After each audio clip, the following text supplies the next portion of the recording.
C'était donc ça, tout ce tintouin, les cris, le micro, d'accord.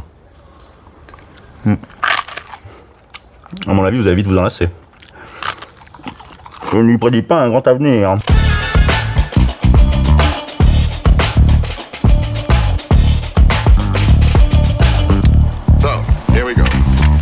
Salut tout le monde, je m'appelle Robin et je suis très heureux de vous accueillir au micro pour ce 24e épisode du balado Une invention sans avenir, le podcast politique sur le cinéma dont la ligne de programmation alterne entre un épisode léger et un épisode pas léger.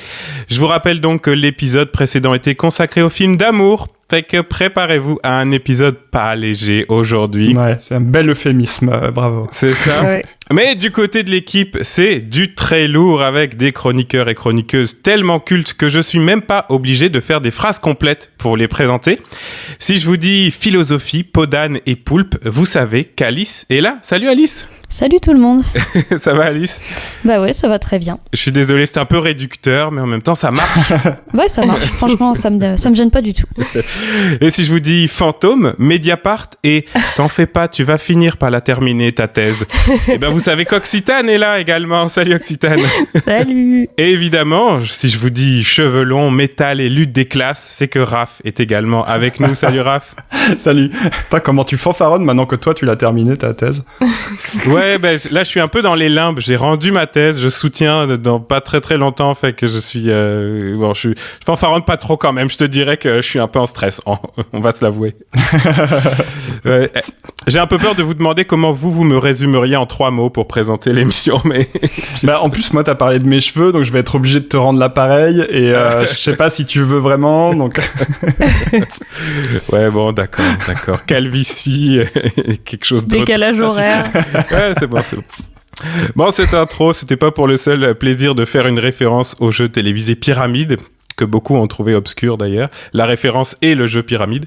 Mais c'est ce que j'ai trouvé de mieux pour introduire le sujet du jour autour de l'indicible, de l'immontrable, des choses qui ne se disent pas, des choses qu'on ne représente pas à l'écran, ou pour le dire comme un universitaire, puisqu'on vient de le rappeler, on va parler des limites de la représentation. Et donc, je préviens de nouveau, avertissement de contenu, ça s'annonce comme un épisode assez intense. On va parler de guerre, de crimes, de génocide. On va notamment parler abondamment de la Shoah.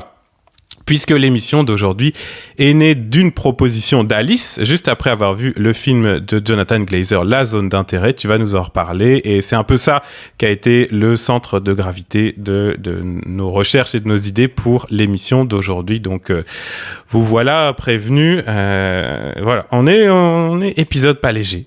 Oui, pour ceux et celles qui verraient pas quand même, La Zone d'intérêt qui est sortie il y a peut-être 2 mois, quelque chose comme ça, c'est un film qui montre la vie du directeur du camp d'Auschwitz, et de sa femme et de ses enfants, voilà, qui ont leur maison à côté du camp. Et donc, ouais, voilà, quand on dit pas léger, c'est vraiment pas léger. C'est ça. Donc, ça, c'était l'avertissement de contenu. Et puis, pensez tout de suite à des idées pour notre prochain épisode. On aura besoin d'idées un peu feel good.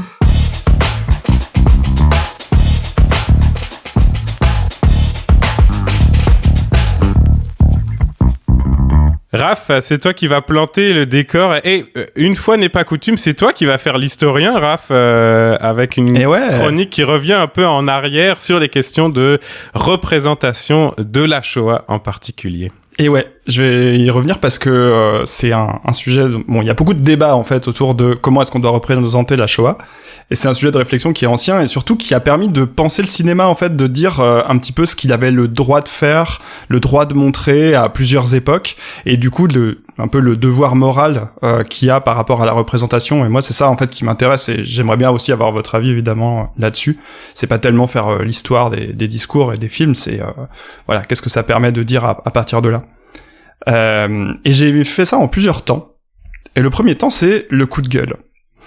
Le coup de gueule, il part d'un article de Jacques Rivette, que vous connaissez peut-être comme cinéaste de la Nouvelle Vague, mais qui avant était critique de cinéma et qui publie dans les Cahiers du cinéma en 61 un article qui s'appelle « De l'abjection ». C'est une critique d'un film qui est sorti quelques semaines plus tôt, alors c'est Capo de Gillo Pontecorvo, qui est un cinéaste italien, communiste, dont c'est seulement le 2e long métrage. Et en gros, Capot, alors beaucoup de gens le connaissent un peu de réputation, mais il y a peu de gens qui l'ont vraiment vu. C'est l'histoire d'une déportée juive qui est la seule survivante de sa famille et qui va se faire passer en gros pour une détenue de droit commun, c'est-à-dire en gros une criminelle un peu normale, pour obtenir une responsabilité dans le camp de concentration où elle est envoyée et donc éviter en fait l'extermination. Et c'est assez fidèle historiquement d'ailleurs, hein, c'est les capots, donc comme on les appelle, étaient recrutés en général parmi ceux qui n'avaient pas de statut particulier, ni juifs, ni tziganes, etc. Donc voilà, c'est un film qui est un peu tendu parce que ça parle de la Shoah, mais c'est explicitement centré sur une anti-héroïne en fait, qui va devenir lâche, complice un petit peu, de l'extermination pour sauver sa vie. Alors, c'est évidemment pas le premier film sur le génocide, c'est pas du tout non plus la première fiction, on en a une dès 1947, un film polonais qui s'appelle La Dernière Étape.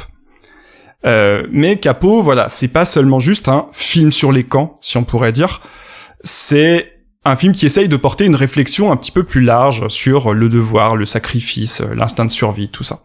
Il a des bonnes critiques au départ, notamment pour sa justesse dans la reconstitution des lieux, mais Rivette arrive et dit, voilà, ça passe pas. Et pourquoi ça passe pas ? Il y a deux raisons qui font que ça passe pas pour Jacques Rivette. C'est que, d'abord, c'est une fiction, et donc, en tant que fiction, il est obligé de reconstruire, en fait, le camp. Et alors, peut-être ça nous paraît normal parce qu'on en a vu plein d'autres, mais à l'époque, il nous dit, mais pourquoi est-ce qu'on reconstruit le truc qui est, en fait, l'horreur absolue de l'histoire humaine ? Est-ce que vraiment on doit refaire Auschwitz en studio ? Ce sera jamais pareil, mais du coup si c'est pas pareil, en fait on va finir par penser que c'était pas si terrible, parce que ça ressemblera à n'importe quel studio un peu joli. Donc, enfin voilà, il est déjà pas très ok avec cette idée-là, le simple fait qu'on fasse une reconstitution historique sur cette période. Mais le deuxième élément qui va vraiment cristalliser la critique, c'est le style. Parce que oui, Pontecorvo, selon lui, va faire du style. Je vous lis une phrase que les cinéphiles, je pense, connaissent, mais qui est assez forte, en fait. Voyez dans Capot le plan où Emmanuel Riva se suicide en se jetant sur les barbelés électrifiés. L'homme qui décide à ce moment de faire un travelling avant pour recadrer le cadavre en contre-plongée, en prenant soin d'inscrire exactement la main levée dans un angle de son cadrage final, cet homme n'a le droit qu'au plus profond mépris. Ouais, ça c'est vraiment une citation hyper célèbre de l'histoire de la critique, de l'histoire du cinéma. Si t'as fait des études de cinéma, tu l'as lu à quelque part dans ta scolarité là. C'est excessif, peut-être. C'est en tout cas très radical. C'est d'ailleurs un peu faux dans la description, c'est-à-dire que quand on voit Capot, on se rend compte que en fait sa description elle est pas tout à fait exacte. La main est pas vraiment dans l'angle, etc. Bon, il y a bien un travelling avant, mais il est pas aussi esthétisant que ce qu'il retient. Ouais, comme d'hab, les critiques de cette époque, ils font à froid, et ils ont pas le DVD comme maintenant, et du coup ils se souviennent pas bien des films. Ouais, exactement. Et bon, j'ai toujours trouvé que c'était aussi un petit peu injuste, c'est-à-dire que Pontecorvo, le pauvre, c'est un peu un dommage collatéral de toute cette histoire, parce que ce sera quand même un grand cinéaste de gauche ensuite, il a fait la bataille d'Alger notamment en 66, qu'on connaît peut-être un peu mieux. Enfin, c'est quelqu'un qui est plein de bonnes intentions quand il fait ce film-là, quoi. Donc bon.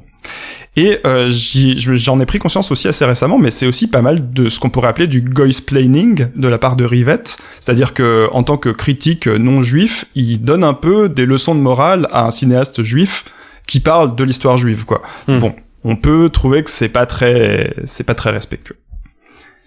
Mais bon, en tout cas, sa conclusion servira de base, justement, pour penser les images de l'horreur et de l'indicible, c'est-à-dire que sa conclusion, c'est il y a des choses qui ne doivent, il le dit comme ça, qui ne doivent être abordées que dans la crainte et le tremblement. C'est-à-dire, quand on aborde ce genre de sujet, on est obligé de douter, on est obligé de beaucoup réfléchir et de se poser les bonnes questions, sinon, on fait des conneries, quoi. Et ça mène au deuxième temps, le dogme. Parce que cet article de Rivette, il aurait pu rester dans les limbes de la critique de cinéma et de ses excès un peu rhétoriques et virilistes, quoi. D'ailleurs, il y a tout un tas de textes qu'on a bien fait d'oublier de l'époque, je crois. C'était sans compter sur un autre critique de cinéma, très connu lui aussi, Serge Danet, qui, dans les années 90, revient sur ça, dans un texte qui s'appelle justement « Le travelling de Capot ». Et ce texte, il va ancrer l'intuition de Rivette, finalement, dans le dogme cinéphile. Il commence comme ça. Un simple mouvement de caméra pouvait être le mouvement à ne pas faire, celui qu'il fallait à l'évidence être abject pour faire. À peine ai-je lu les lignes de Rivette que je sus que leur auteur avait absolument raison. Avec quiconque ne ressentirait pas immédiatement l'abjection du travelling de Capot, je n'aurais rien à voir, rien à partager. Et il dit ça, c'est le plus drôle, alors qu'il a pas vu le film. Donc, il a lu l'article, il dit « Ouais, mais j'ai pas besoin de voir, Rivette me l'a fait voir. » Un truc comme ça. Ouais, c'est une question de principe, quoi. Et c'est pour ça que je dis le dogme. Ouais. C'est que c'est vraiment devenu un truc où les cinéphiles sont obligés d'être d'accord. Pontecorvo cancel, tu vois. Pontecorvo, c'est non. C'est comme ça. Alors, c'est marrant parce que Danet fait une comparaison intéressante dans ce texte. Il dit personne n'a jamais crié au scandale devant les trucs des années 70 qui faisaient ce qu'on appelait à l'époque du nazi porn. Donc en gros des films érotiques dans des camps de concentration ou des trucs comme ça. Il dit ça, personne crie au scandale parce que de toute façon il n'y a pas d'intention artistique. Par contre, quand il y a un cinéaste qui veut faire de l'art avec l'horreur, là pour lui ça devient choquant. Et ça devient pire, entre guillemets, que tous les trucs de la loup-garou SS, je sais pas quoi, ou des machins comme ça. Les nazis sur la Lune. Ouais, voilà. Je sais pas si vous ressentez vraiment l'abjection du travelling de Capot quand vous le voyez. Comme Danet dit, on est obligé de la ressentir. Enfin, moi, je trouve ça pas très clair, mais bon. Bah moi, j'ai pas vu Capot, mais peut-être que tu vas en parler après. Mais par contre, dans les quelques scènes que j'ai vues de la liste de Schindler, j'étais un peu choquée quand même. Je sais pas si c'est des travelling, mais j'étais quand même un peu choquée dans le même genre de truc moral. Donc peut-être que je serais d'accord avec lui si j'avais vu le film. Et ben justement, moi je pense que les choses qu'on peut reprocher à la liste de Schindler, en fait, elles viennent de là. Parce que, en fait, je disais tout à l'heure, le texte, il est de 92. Et d'ailleurs, Danet conclut en disant, aujourd'hui, les jeunes, ils sont plus choqués par Capot, les valeurs morales, elles se sont un peu perdues, blablabla. Et ironiquement, du coup, 93, c'est la sortie de la liste de Schindler, justement. Et ça va complètement relancer le débat. Parce que, cette fois-ci, c'est plus un petit cinéaste italien militant que seuls les cinéphiles de gauche connaissent, quoi. C'est le gros cinéma américain qui va donner sa version de l'histoire européenne.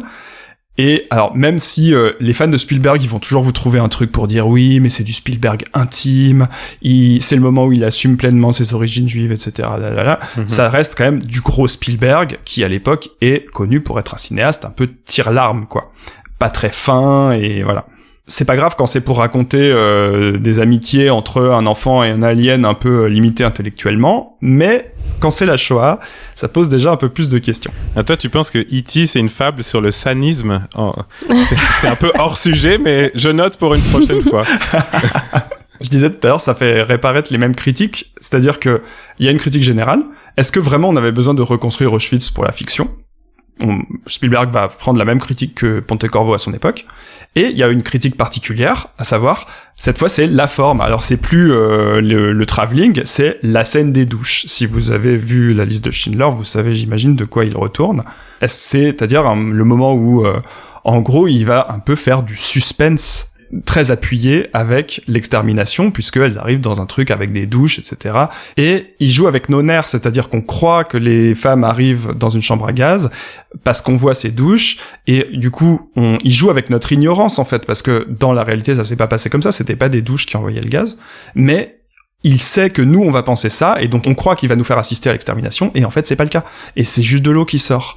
Mais il y a un gros suspense, montée émotionnelle, etc. Et donc, c'est vrai que ça va lui être beaucoup reproché, à raison, je crois. Hein. Moi, j'ai découvert la scène là dans une émission récente d'Arrêt sur Image sur ça, sur la zone d'intérêt, et donc après aussi sur la liste de Schindler.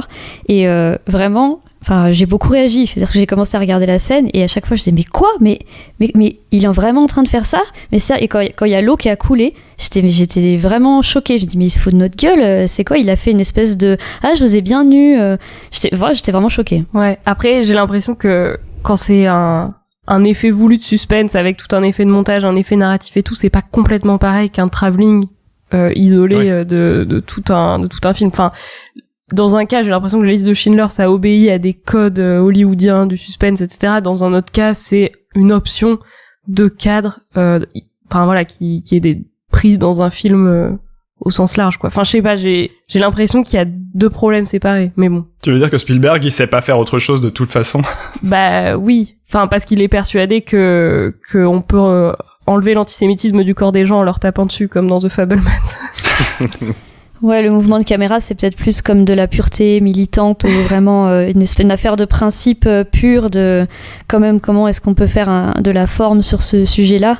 Et peut-être je sais pas si c'est une différence de degré, mais... Et puis c'est une différence d'option politique générale. Enfin, j'ai l'impression que la liste de Schindler, c'est quand même le libéralisme états-unien contre le nazisme, alors que enfin et que ça se retrouve du coup dans la structure interne du film, enfin dans l'esthétique du film, c'est-à-dire enfin je sais pas, on va faire un film qui reprend les codes de l'industrie avec du suspense et tout, et du coup ça se ressent aussi dans l'héroïsation du grand industriel, enfin comme s'il y avait une espèce de continuité entre le thème et la forme, alors que Pontecorvo, j'ai l'impression que c'est un procès qui est sur un plan, sur une image qui est complètement isolée du reste du film. Enfin d'ailleurs je sais même pas de quoi ça parle, enfin si je sais de quoi ça parle, mais je veux dire la critique de Rivette te donne pas les clés pour savoir de quoi ça parle et dans quel dans quel continuum idéologique ça se situe. Enfin là-dessus je trouve que voilà, du coup la critique elle est pas totalement pareille.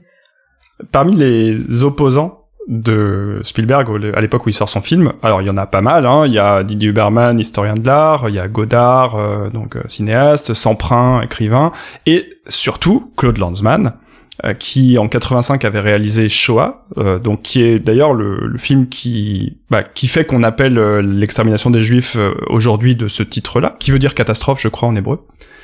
Et donc Shoah, c'est un documentaire qui est ultra radical, 10 heures, sans aucune image d'archive, avec que des témoignages qui sont même pas doublés ou sous-titrés, c'est-à-dire que c'est traduit dans un second temps, etc. Donc des témoignages de rescapés, de voisins, de complices, de un peu toutes les personnes qui gravitent autour de cette histoire. Alors c'est quelqu'un, on voit, il est pas du tout dans la même tradition, c'est pas l'industrie flamboyante comme tu disais Occitane de Spielberg, quoi. Mais donc du coup pour Lanzmann le problème va être un cran plus loin. En fait il dit finalement ok, la scène des douches c'est un truc, mais en fait le problème est plus large, et pour lui le simple fait de vouloir faire de la fiction sur Auschwitz c'est immoral, parce que c'est quelque chose, justement on arrive au thème que tu annonçais tout à l'heure, qui est irreprésentable, qui est indicible, on peut pas donner d'image de ça. Et c'est une posture qui va beaucoup marquer l'époque, et que Lanzmann va répéter beaucoup dans toute sa vie. Posture presque religieuse, hein, une interdit de l'image pour montrer des choses qui sont trop grandes. D'habitude dans la théologie c'est Dieu qui est trop grand, on peut pas en donner l'image. Bah là, l'Holocauste c'est trop grand. Et il va dire explicitement que Spielberg est coupable selon lui d'abolir le caractère unique de l'Holocauste. C'est-à-dire c'est un sujet de film comme un autre dans la liste de Schindler, et ça va pas. Il faudrait lui donner un caractère unique dans l'histoire et respecter ce caractère unique. Il va même jusqu'à dire un truc qui va faire beaucoup parler. Il ne peut pas y avoir d'image de l'extermination des Juifs, et même s'il y en avait, il dit « je la détruirais ». Parce que ce serait une image qui a forcément été prise par les nazis eux-mêmes, ce serait une image immorale, par principe. Alors, en ça, d'ailleurs, il se trompe un peu, hein. Il y a quelques photographies qui ont été prises par des Juifs sur place, et notamment de ce qu'on appelle des commandos spéciaux. Mais bon, c'est un débat qui nous emmènerait assez loin. N'empêche que voilà, il nous dit une image finalement ne pourra jamais saisir l'horreur de la situation, et la phrase de Lanzmann fait vraiment scandale à l'époque. On parle de détruire des documents historiques. Robin, désolé, hein, voilà. Ça doit te frapper. Mais voilà, ça s'explique aussi un peu dans le contexte, c'est-à-dire que on est dans les années 80-90, c'est la grosse montée, notamment en France, mais un peu partout en Europe, du négationnisme. Et un des arguments des négationnistes, c'est de dire que si les nazis avaient vraiment exterminé massivement des millions de juifs, on en aurait des preuves, on aurait plein d'images, on aurait des photos, des vidéos, etc. Et en gros, les mecs jouent au con en disant, si on n'en a pas, c'est peut-être que ça n'a pas existé. Alors qu'en réalité, tout le monde le sait, s'il y en a pas, c'est parce que les nazis ont détruit tous les documents en partant. Mais, du coup, pour Lanzmann, chercher des preuves, en fait, c'est faire le jeu des négationnistes. C'est accepter que sans image, on pourra jamais être sûr. Alors que lui, il nous dit non, le devoir, c'est d'y croire, même si on n'a pas de preuves. Alors aujourd'hui, ça peut paraître un peu lointain parce que le négationnisme, il est un peu moins fort qu'à l'époque. On pourrait imaginer que la question se pose autrement, mais il me semble que, en fait, pas complètement. C'est-à-dire que après le 7 octobre, donc l'attaque, les massacres antisémites perpétrés par le Hamas sur Israël, on a eu aussi le gouvernement israélien qui a tenu à montrer les images tournées, pareil, par les tortionnaires. Alors certes c'était dans un but politique, hein, pour appuyer leurs actions militaires en Palestine ensuite et tout ça, mais on voit bien comment ils ont voulu diffuser ces images en disant si on les montre pas on n'y croira pas. Et j'ai envie de dire, moi, face à ce genre de truc, comme Lanzmann, en fait, on n'est pas obligé d'avoir des images pour croire à quelque chose, en fait. Enfin, si on en est encore là, c'est assez grave. Ça veut dire qu'on a toujours peur, en fait, de l'argument négationniste, quoi. Quatrième temps de cette histoire, le débat apaisé, point d'interrogation. La zone d'intérêt. On est au-delà de tout ça. Le film a vraiment digéré tous ces débats-là, et quand on le voit, c'est assez clair. On voit qu'il évite une bonne partie des pièges qu'on a pu reprocher à ses prédécesseurs. Il évite le sensationnalisme, l'esthétisation. Il évite aussi la tentation de vouloir tout dire et tout montrer. Donc voilà, pas de débat. Évidemment qu'il y a quand même un débat, mais pas le même. C'est-à-dire que le film a été globalement assez bien accueilli, voire très bien accueilli dans ses premières semaines d'exploitation, jusqu'au moment où Glazer a eu l'Oscar du meilleur film étranger, et j'imagine que vous avez vu l'info comme moi.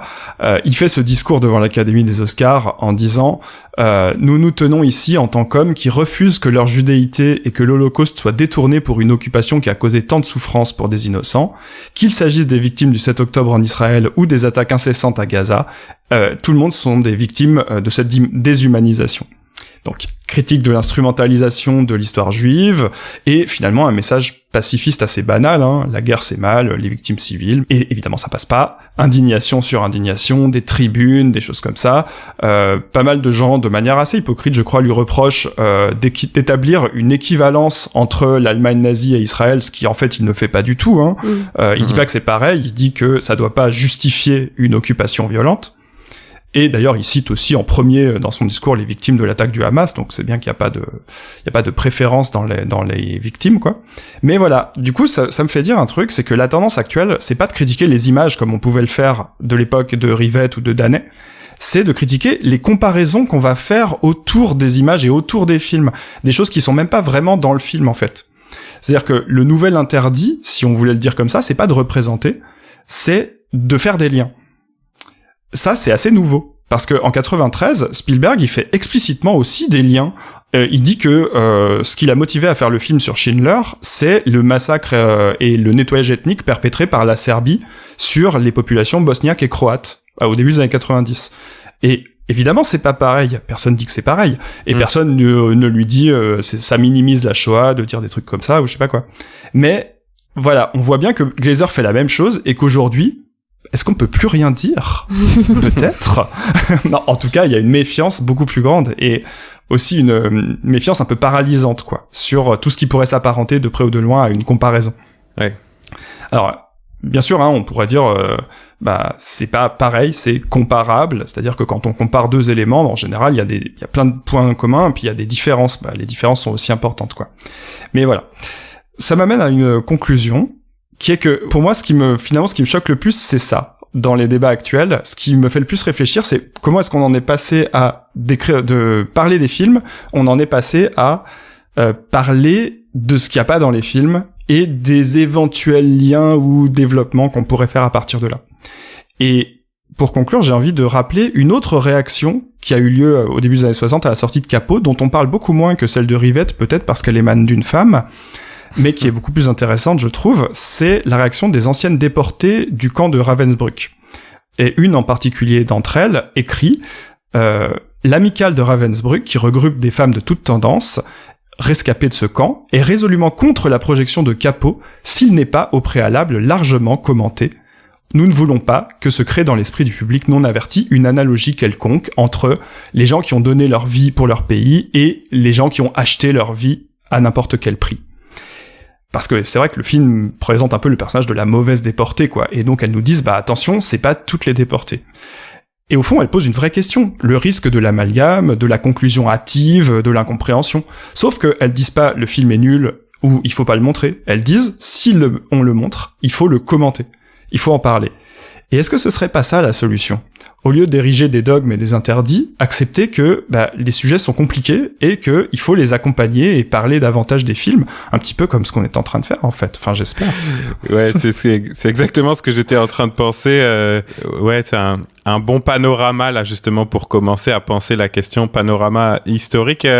J'ai l'impression qu'il y a quelques autres films un peu emblématiques de cette réflexion là que t'as éviter ou parce que t'avais pas le temps ou quoi, mais est-ce que tu veux peut-être par exemple t'as pas parlé de Nuit et brouillard du tout, je sais pas si c'est Ouais, non, mais il faut le mentionner. En fait, c'est juste que en fait Nuit et brouillard a pas fait vraiment de débat, ou en tout cas si, mais de manière beaucoup plus pointue, c'est-à-dire sur la responsabilité de la France notamment dans les déportations ou des choses comme ça, ce qui sont en fait des débats qui aujourd'hui sont un peu réglés et ont moins de conséquences, je trouve, dans le présent. Aujourd'hui, tout le monde voit Nuit et brouillard et ça suscite pas vraiment de réactions négatives, à raison d'ailleurs, parce que c'est un film hyper important. Mais à la limite, Nuit et brouillard, j'ai l'impression que s'il y a eu un débat, ça a été plus tard sur le fait de comment le montrer et à qui le montrer surtout. Enfin, il y a eu une espèce de dogme quand même autour de Nuit et brouillard qui a été de dire il faut que tous les enfants de 3e l'aient vu à tout prix parce que ça fait partie d'une espèce de choc matriciel que tout le monde doit avoir. Et je me demande dans quelle mesure le film a pas, de ce point de vue-là, été un peu détourné de son propre but, qui était à un moment une commande parce qu'il fallait documenter ce qui s'était passé. Il fallait que ça se sache, mais que de forcer ce truc-là et d'en faire le seul référent de l'horreur à un jeune âge, ça fait aussi que du coup on a tendance à tout comparer à la Shoah. Même j'ai l'impression, enfin c'est peut-être un raccourci Mario Kart ce que je vais dire, mais j'ai l'impression que quand même le fait que tout le monde dès qu'il y a un truc de grande ampleur qui se passe, que ce soit le Covid, que ce soit dans les sphères conspi, etc., ramène tout à la Shoah, c'est parce qu'en fait il y a cette espèce de trauma d'enfance qui est hyper partagé dans nos sociétés et qui est je veux dire d'un point de vue au niveau de l'éducation nationale et tout, dans le fait de nous imposer Nuit et brouillard, qui peut-être nous a un peu conditionné à penser à travers ce prisme-là. Même si je pense que c'est un film hyper important et que moi, je me sens très proche du cinéma d'Alain Resnais et tout. C'est quelqu'un que je trouve hyper important. Même le soin qu'il a apporté à Nuit et brouillard, etc.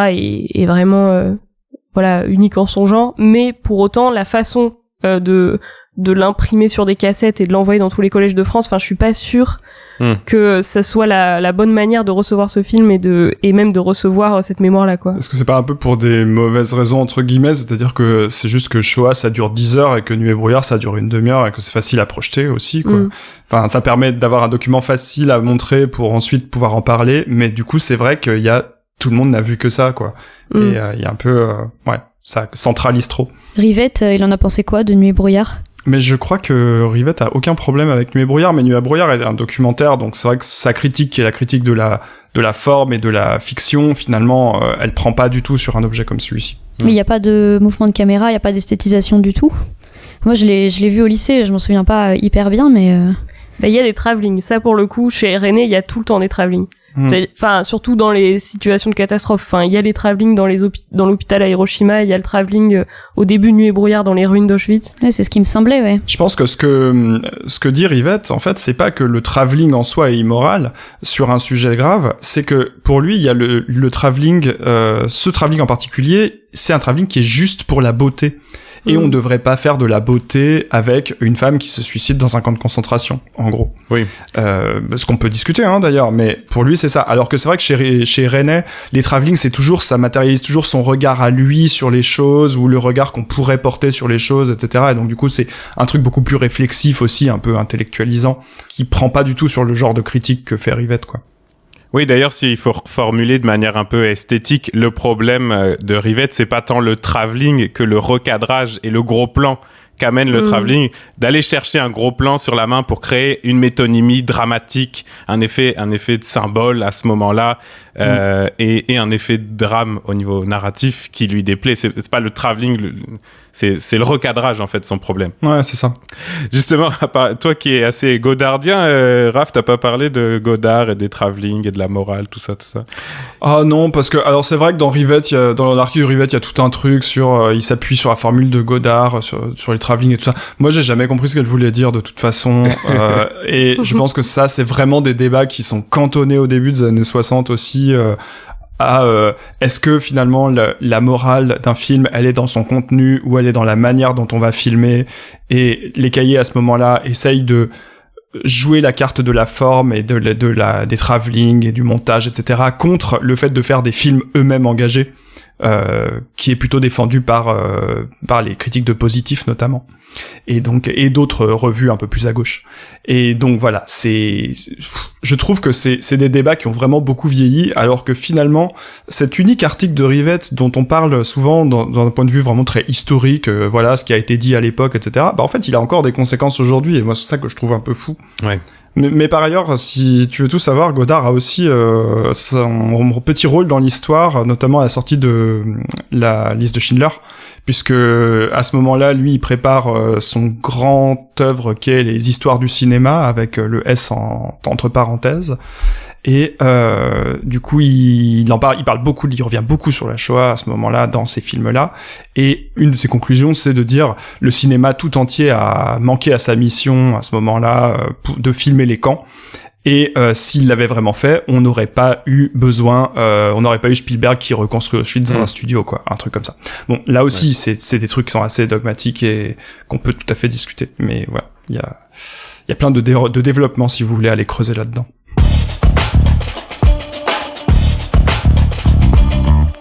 On parlait avec Occitane tout à l'heure du cas Nuit et brouillard et de son envoi massif dans les classes. Justement, Alice, tu vas nous parler une fois de plus, de ton expérience de montrer des films à tes étudiants, tes élèves. Oui, tout à fait. Alors cette année, j'enseigne une spécialité en terminale qui s'appelle Humanité, littérature et philosophie. Et dans cette spécialité, il y a un chapitre qui s'appelle Histoire et violence. Et chercher à faire travailler les élèves sur un film parce que c'est une spécialité qui est un peu culturelle, donc on peut ouvrir un peu, on n'est pas obligé de faire que des textes. Et j'ai eu l'idée de leur montrer Valse avec Bachir de Harry Folman. Alors ça a eu un succès au-delà de ce que j'anticipais, hein. Le film leur a vraiment beaucoup plu. Et j'étais un peu inquiète d'ailleurs avant de leur projeter parce que je l'ai revu juste avant pour préparer le cours. Et je l'ai quand même trouvé très dur. Il était plus dur que dans mon souvenir et j'avais un peu peur des réactions. Alors du coup, le jour de passer le film, j'ai fait 1 milliard de trigger warning avant de commencer. Et finalement, ce qui les a le plus choqués, c'est la scène de porno que regarde un officier israélien dans sa chambre à un moment.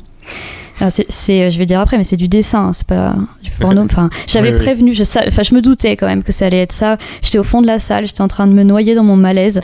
Il y a eu des hurlements, des hurlements très aigus. Et des filles disaient, mais il est malade. Bon, c'était un moment gênant. Mais sinon, à part ça s'est plutôt bien passé.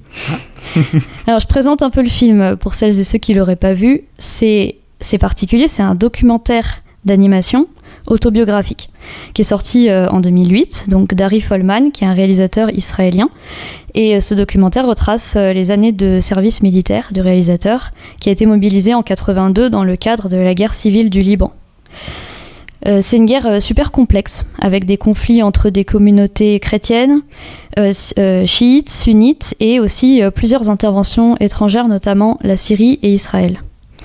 Et donc c'est dans ce cadre-là que le jeune Harry Folman va assister au massacre de civils palestiniens, parce qu'il y a des Palestiniens aussi, à ce moment-là, réfugiés au Liban.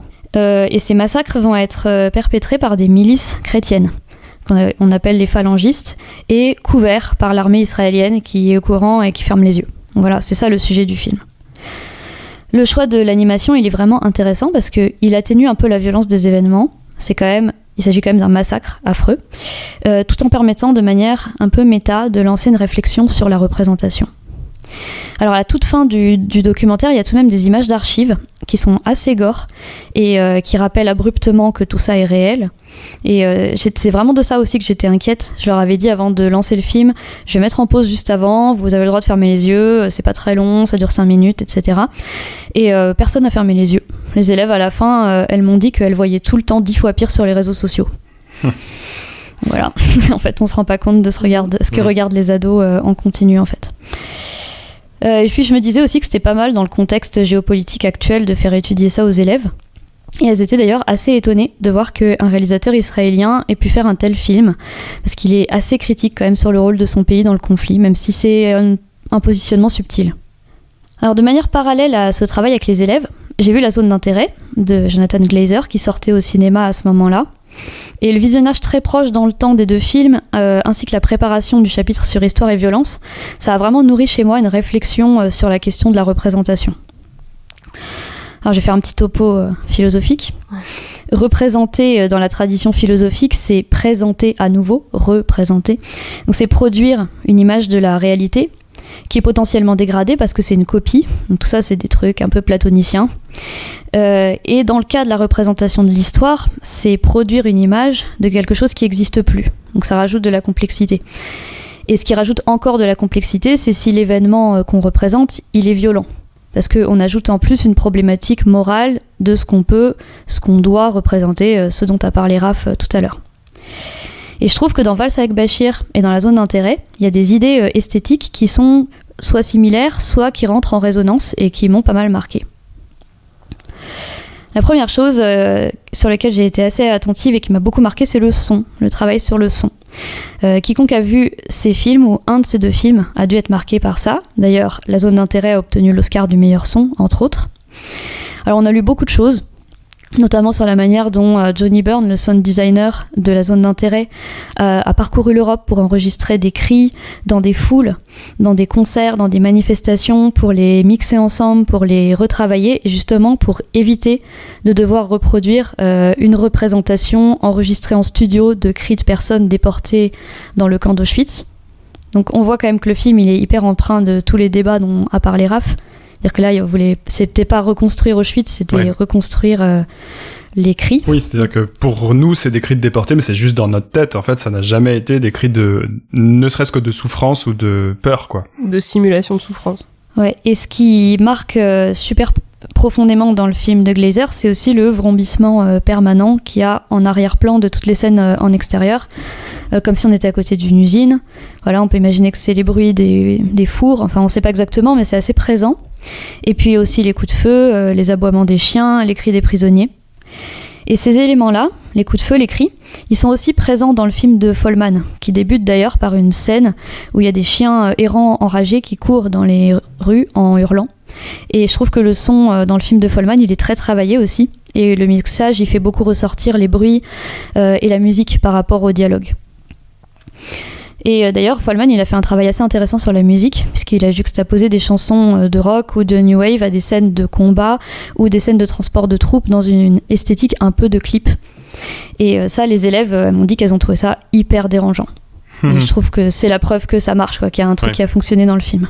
Oui, y compris la scène de la valse là, qui donne son titre au film, là, qui est un bon exemple de ça. Oui, c'est une scène où on a un soldat qui, je sais pas s'il est enivré par le combat, il se met à courir au milieu de la rue alors qu'il y a des snipers partout et il essaye d'éviter les tirs et il tire en même temps, un peu comme une danse, et du coup il y a de la musique par-dessus. Je me souviens que j'avais vu cette scène, ce film au cinéma quand il est sorti, donc j'étais ado, je pense, et en y repensant là maintenant, je me suis dit c'est la seule scène qui m'était vraiment restée. Je savais plus du tout de quoi parlait le film, je ne savais plus du tout qui était qui dans la guerre du Liban. D'ailleurs, je suis plus très sûr de savoir aujourd'hui non plus. Mais par contre, cette scène, elle est ultra marquante, quoi. Ouais. À 15 ans d'écart, tu peux pas l'oublier. Ouais, et du coup, il faut rappeler que le son, ça fait évidemment partie de la représentation, et que quand on dit image, en philosophie, on veut pas dire quelque chose de visuel, on veut parler de la représentation du réel, qui peut être autre chose, qui peut fonctionner sur d'autres sens. Et on a pu lire un peu par-ci par-là que la zone d'intérêt montrait les à-côté d'Auschwitz sans jamais représenter le camp. Mais le camp, il est bien là, il existe par le son qu'il produit, et je trouve que Glazer, il esquive pas vraiment le problème de la représentation, juste il a fait un choix qui lui permet de contourner ou de résoudre des enjeux moraux dont on a parlé tout à l'heure. Un autre choix esthétique qui m'a beaucoup marqué dans les 2 films, c'est la focalisation sur des détails qui sont des conséquences de la violence et qui la représentent à la fois symboliquement et par sa marge. Dans Valse avec Bachir, je donne un exemple, c'est le sang qui est poussé avec un balai hors du camion qui amène des morts et des blessés à un point d'évacuation. On voit Harry dans une scène de nuit évacuer difficilement le sang qui a coulé du tas de corps, et c'est vraiment une scène du film qui m'est le plus resté en tête. Et dans la zone d'intérêt, il y a plein d'exemples, mais on peut penser aux cendres que Hedwig Höss, la femme du directeur du camp, utilise pour fertiliser ses plantes, ou alors les manteaux ou les rouges à lèvres qu'elle récupère. On le dit pas, mais on comprend que c'est de prisonnières juives. Et ces détails-là, je trouve que c'est vraiment eux qui donnent le vertige et qui font comprendre toute la profondeur de l'horreur, beaucoup plus que l'aurait été une scène de fusillade, par exemple, parce que dans les films, on a tout le temps l'habitude de voir des coups de feu et des gens qui s'effondrent après un coup de feu. Et je trouve que même en essayant de se convaincre que c'est un événement réel, bah, ça reste des codes cinématographiques auxquels on est habitué et du coup qui nous font moins d'effet. Par exemple, dans la liste de Schindler, il y a une scène où il y a un officier nazi qui tire sur un enfant. Et moi, ça m'a fait beaucoup moins d'effet que tous ces petits détails dans les 2 films dont je parle. Ouais, parce qu'il y a le côté un officier qui crie en allemand, un coup de feu, tout ça. Enfin, on l'a déjà vu 1000 fois, en fait. C'est dérangeant, mais c'est dérangeant d'une manière qu'on connaît déjà. C'est pas saisissant, comme quand on fait attention vraiment à la bordure, à la marge. Et c'est tout le concept de la zone d'intérêt, la bordure. Mais Valse avec Bachir aussi, finalement, montre très peu de scènes de combat par rapport aux très longues scènes de voyage en camion qui vont emmener les soldats israéliens sur les zones de guerre, ou les scènes d'attente des opérations sur la plage ou dans des maisons abandonnées. Et enfin, on peut dire que les deux films aussi s'intéressent au quotidien de celles et ceux qui ont commis des violences, et à la banalité de leur existence et aussi à leur individualité. Donc finalement, ces deux films reconstituent des images manquantes par des choix et des idées de mise en scène très originales et marquantes, bien que leur esthétique soit radicalement opposée. Et l'image manquante, c'est justement le titre d'un troisième film que j'ai vu il y a quelques années, et également dans le cadre scolaire, parce qu'il était aussi au programme de lycéens au cinéma. Donc c'est quelque chose qui intéresse effectivement. On a parlé de Nuit au brouillard au collège. Enfin, on voit qu'il y a souvent des films comme ça dans les programmes scolaires. Alors l'image manquante, c'est un documentaire de Ritipan, qui est un réalisateur franco-cambodgien. Le film est sorti en 2013 et ça parle des actions violentes, criminelles des Khmers rouges au Cambodge dans les années 70. Le documentaire, il montre des images d'archives, mais son originalité, elle est vraiment dans l'utilisation de figurines en argile peinte, principalement des personnages, qui viennent combler un peu les vides de cette histoire pas très bien connue. Je vais vous lire une citation de Ritipan qui est en voix off du documentaire et que je trouve complètement dans notre sujet. « Il y a tant d'images dans le monde qu'on croit avoir tout vu, tout pensé. Depuis des années, je cherche une image qui manque, une photographie prise entre 75 et 79 par les Khmers rouges quand ils dirigeaient le Cambodge. À elle seule, bien sûr, une image ne prouve pas le crime de masse, mais elle donne à penser, à méditer, à bâtir l'histoire. Je l'ai cherchée en vain dans les archives, dans les papiers, dans les campagnes de mon pays. Maintenant, je sais, cette image doit manquer. Et si je ne la cherchais pas, ne serait-elle pas obscène et sans signification ? Alors je la fabrique. Ce que je vous donne aujourd'hui, ce n'est pas une image ou la quête d'une seule image, mais l'image d'une quête, celle que permet le cinéma. Certaines images doivent manquer toujours être remplacées par d'autres. » Alors dans cette citation, je trouve qu'on peut s'arrêter sur le double sens du verbe « devoir ». Cette image doit manquer. Parce que ça veut dire qu'elle manque nécessairement, puisque l'histoire des événements violents, par essence, n'ont pas d'image, ont disparu ou n'existent que par des traces. Mais aussi peut-être qu'elle doit manquer moralement, parce que produire une image qu'on espère vraie ou correspondante au réel, c'est pas possible, et ce sera du coup toujours un échec. Et du coup, Ritipan, il dit que cette image, comme elle doit manquer, il la fabrique. Et c'est intéressant parce que là, c'est plus une copie, c'est une création. Donc ces trois films qui parlent d'images manquantes de différentes manières, très différentes. L'animation, la sculpture, la reconstitution d'une vie quotidienne à côté de la violence. Et ces trois films qui réfléchissent aussi consciemment et profondément à la question de la représentation.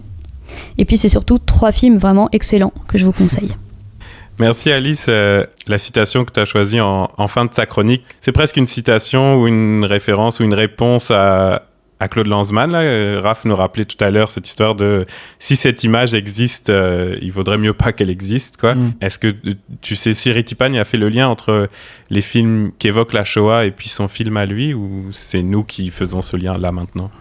Moi, je sais pas du tout. Et puis, je trouve qu'aussi, il y a le terme obscène dans cette citation. Et c'était pas Rivette qui disait que c'était... Ah, il disait abject, mais c'est presque... abject, ouais, c'est mais... le même genre de connotation. C'est comme s'il répondait aussi à Rivette, en fait. C'est vrai. Mais je sais pas si c'est une réponse consciente. Je sais pas non plus si c'est une réponse consciente, mais par contre, c'est vrai que c'est marrant, ça prouve aussi qu'il n'y a pas de... il n'y a pas de nécessité absolue entre un constat et une conclusion. C'est-à-dire qu'ils partent vraiment de la même chose tous les deux. Ils partent de la même idée philosophique, en fait. Il n'y a pas d'image, elle manque forcément. Et ils en tirent des esthétiques qui sont radicalement différentes. Donc, c'est vrai qu'il faut se méfier à chaque fois que quelqu'un nous dit il y avait tel problème, donc j'ai été obligé de faire mon film comme ça. Ouais. En fait, c'est jamais vrai. Il y a toujours d'autres manières. Et le cas de Ritipan et de Lanzmann, finalement, il le montre bien, quoi. Et Ritipan lui-même, il a fait plein de trucs différents, enfin des reconstitutions, et même des reconstitutions avec des bourreaux qui réénactaient leurs propres gestes de bourreaux, et enfin voilà, j'ai l'impression qu'en plus lui-même, il a pas arrêté de chercher comment remplir ce trou de l'image manquante, mais sans forcément apporter de réponse définitive, quoi. Oui, c'est vrai, c'est l'image d'une quête. Il disait ça dans la citation, quoi. D'une quête de toute sa vie, d'arriver à trouver la bonne manière d'en parler, et en fait, c'est dans la diversité qu'il le trouve, quoi. Ouais, et du coup, c'est trois films qui sont aussi hyper réflexifs sur leur démarche, parce que franchement, quand je suis sortie de la zone d'intérêt, je me suis dit, ouais, c'est vraiment complexe. C'est vraiment un film très intellectuel, et qui est pas du tout sur la sensation. comme pourrait le faire Spielberg. Je trouve que les films, ces 3 films, vraiment, c'est des films qui réfléchissent consciemment, quoi, comment on représente. Bah, on pourrait presque dire que Spielberg, il est réflexif, mais un peu pour des mauvaises raisons. C'est-à-dire, la fin de la liste de Schindler, quand Liam Neeson dit si j'avais été un meilleur capitaliste et que j'avais fait plus d'argent, j'aurais pu sauver plus de personnes et tout. Enfin, genre, oui, ça parle un peu de l'industrie hollywoodienne elle-même, qui essaye de faire le bien dans l'évolution des représentations sur l'histoire en ayant juste fait beaucoup d'argent. Mais je suis pas sûr qu'il en soit parfaitement conscient. Enfin, si, forcément, mais je sais pas, c'est une réflexivité un peu plus brute, quoi. Ouais, puis les 2 exemples que t'as donné, Alice, dans ce début d'émission, celui de la scène des douches de la liste de Schindler, et puis, par exemple, les cendres utilisées dans les plantes qu'on voit dans la zone d'intérêt, sont vraiment intéressants parce qu'en fait, ils fonctionnent un peu de la même manière. Ils fonctionnent comme, ok, je suis obligé de réfléchir avec un symbole qu'on me montre pour essayer d'en comprendre les tenants et les aboutissants historiques. Sauf que le problème, c'est que ce que fait Spielberg, c'est qu'il se base sur un cliché qu'on connaît tous, dont qui va retourner. Il va pas nous donner ce qu'on attend à l'écran. Alors que avec la zone d'intérêt, il est allé chercher des détails qu'on n'avait probablement pas déjà dans l'imaginaire de la Shoah et qu'on était obligé de décrypter en temps réel en se disant, ok, est-ce que je suis en train de vraiment bien comprendre que les cendres qu'elle met dans ses plantes, c'est les cendres des déportés qui sortent de l'incinération? Est-ce que je comprends bien quand je comprends que les cendres qui sont dans la rivière et que j'ai oublié comment il s'appelle, Heuss fait sortir ses enfants de la rivière parce qu'elle est en train d'être envahie par des cendres? Est-ce que je comprends bien quand je comprends ça, quoi? Et c'est un peu le mécanisme inverse l'un de l'autre, cette manière de jouer sur des détails. Ouais, et une autre différence, c'est que Spielberg, il nous prend pour des cons. Parce qu'il se dit, le spectateur n'a pas assez de culture.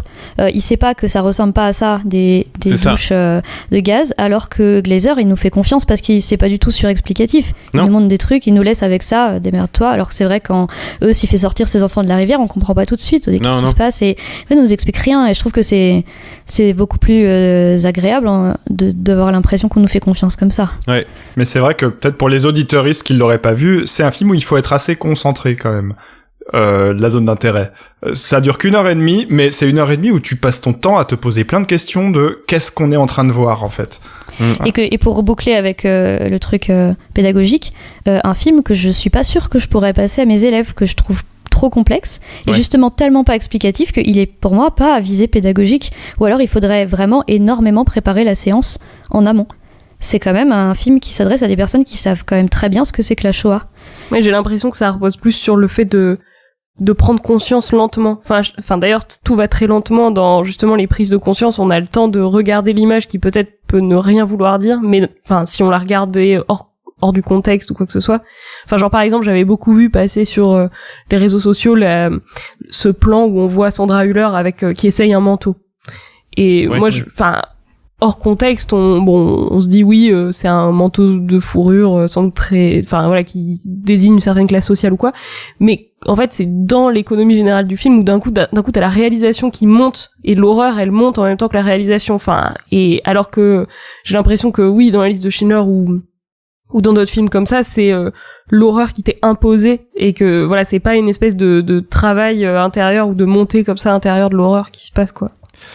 Bah merci beaucoup Alice, puis c'est justement cet éclairage d'enseignante là, c'est toujours vraiment très éclairant, même la manière dont tu as raconté au début de ta chronique tes propres hésitations quant à tes choix pédagogiques, tes choix de films, je trouve ça vraiment très très intéressant. Merci vraiment beaucoup. Ah oui, d'ailleurs, sur ce choix, je suis désolée, j'ai envie de rajouter un truc. J'ai été confrontée à un dilemme, qui est le dilemme du censeur. Parce qu'en fait, quand j'ai vu le film, je me suis dit, mais attends, je vais pas montrer la scène du porno, je vais pas montrer les images d'archives, c'est pas possible. Et j'ai été tentée de le couper. Et je sais pas, c'est venu dans ma tête, je me suis dit, mais oui, mais ce serait tellement plus simple, je la vire cette scène du porno. Et après, je me suis dit, mais non, mais tu peux pas faire ça, tu vas pas censurer un film. Qu'est-ce qui t'a retenu finalement? Je sais pas, c'est la morale, je pense. Et après, du coup, j'ai fait tous ces trigger warnings et tout, mais j'ai trouvé quand même que c'était intéressant que ce soit le réflexe qui me soit venu. On va écrire une lettre à Harry Folman. La prochaine fois, est-ce que tu pourrais ne pas mettre de porno, s'il te plaît? Ouais. Non, mais c'est un bon réflexe de prof que de t'être posé cette question, et je pense aussi que c'est un bon réflexe de prof de ne pas avoir censuré le truc. Ça n'engage que moi.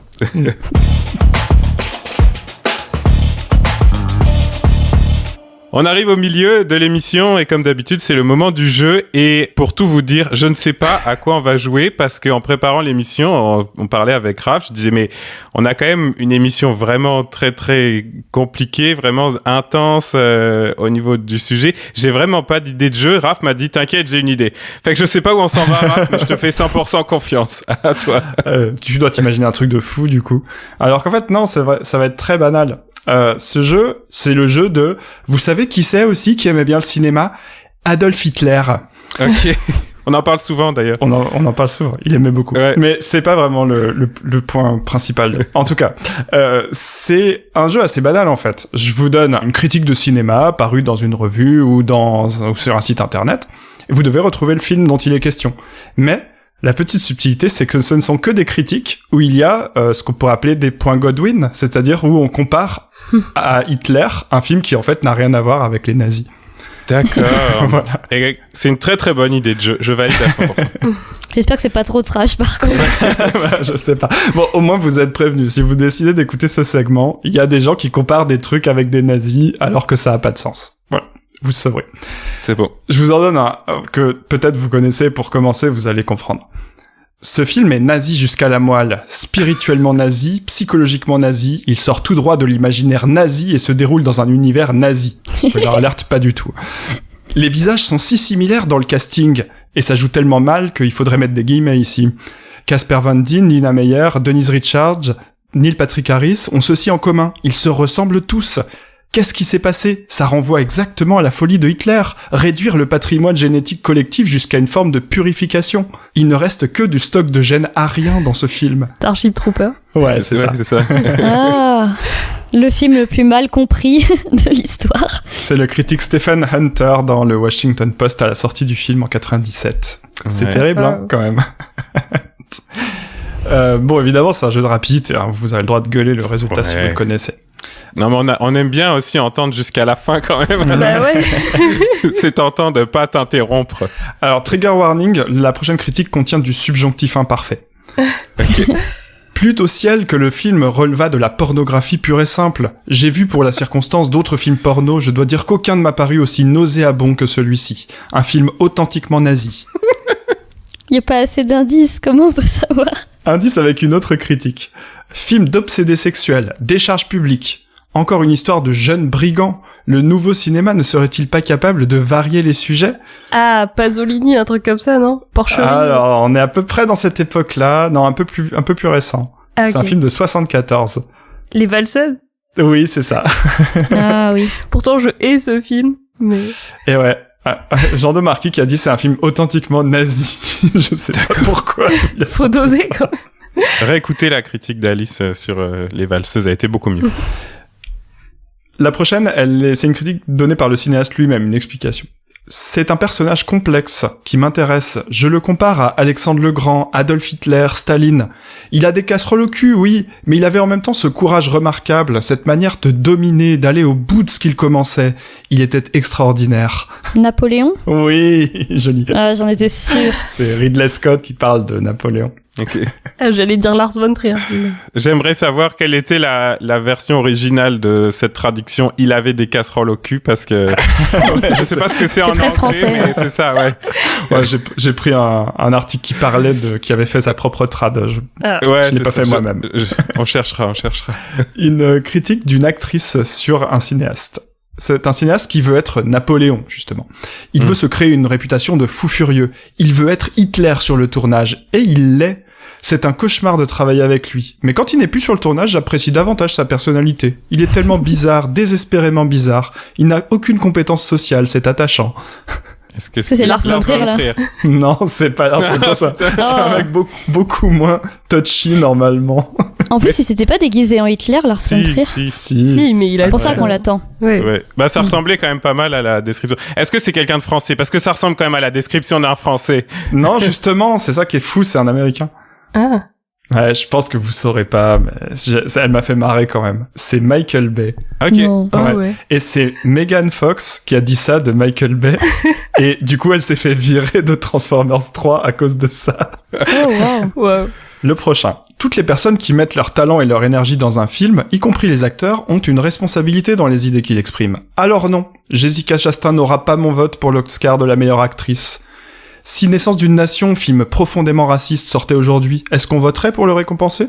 Est-ce qu'on donnerait un prix à Leni Riefenstahl pour son brillant documentaire pro-nazi Triomphe de la volonté? Quelqu'un qui compare Jessica Chastain à Leni Riefenstahl, c'est... Indice, le titre de l'article c'est « Et la récompense de l'Académie pour la promotion de la torture est attribuée à... » 3 petits points. Lars von Trier. Oh. Non, je rigole. Non, Je sais Il est pas. partout et nulle part à la fois. Dans quoi il y a de la torture qui a pu avoir un Un Oscar? film de 2013. Un truc de Bigelow, là? Oui, c'est ça. C'est vrai? Ouais. Zero Dark Thirty de Catherine Bigelow.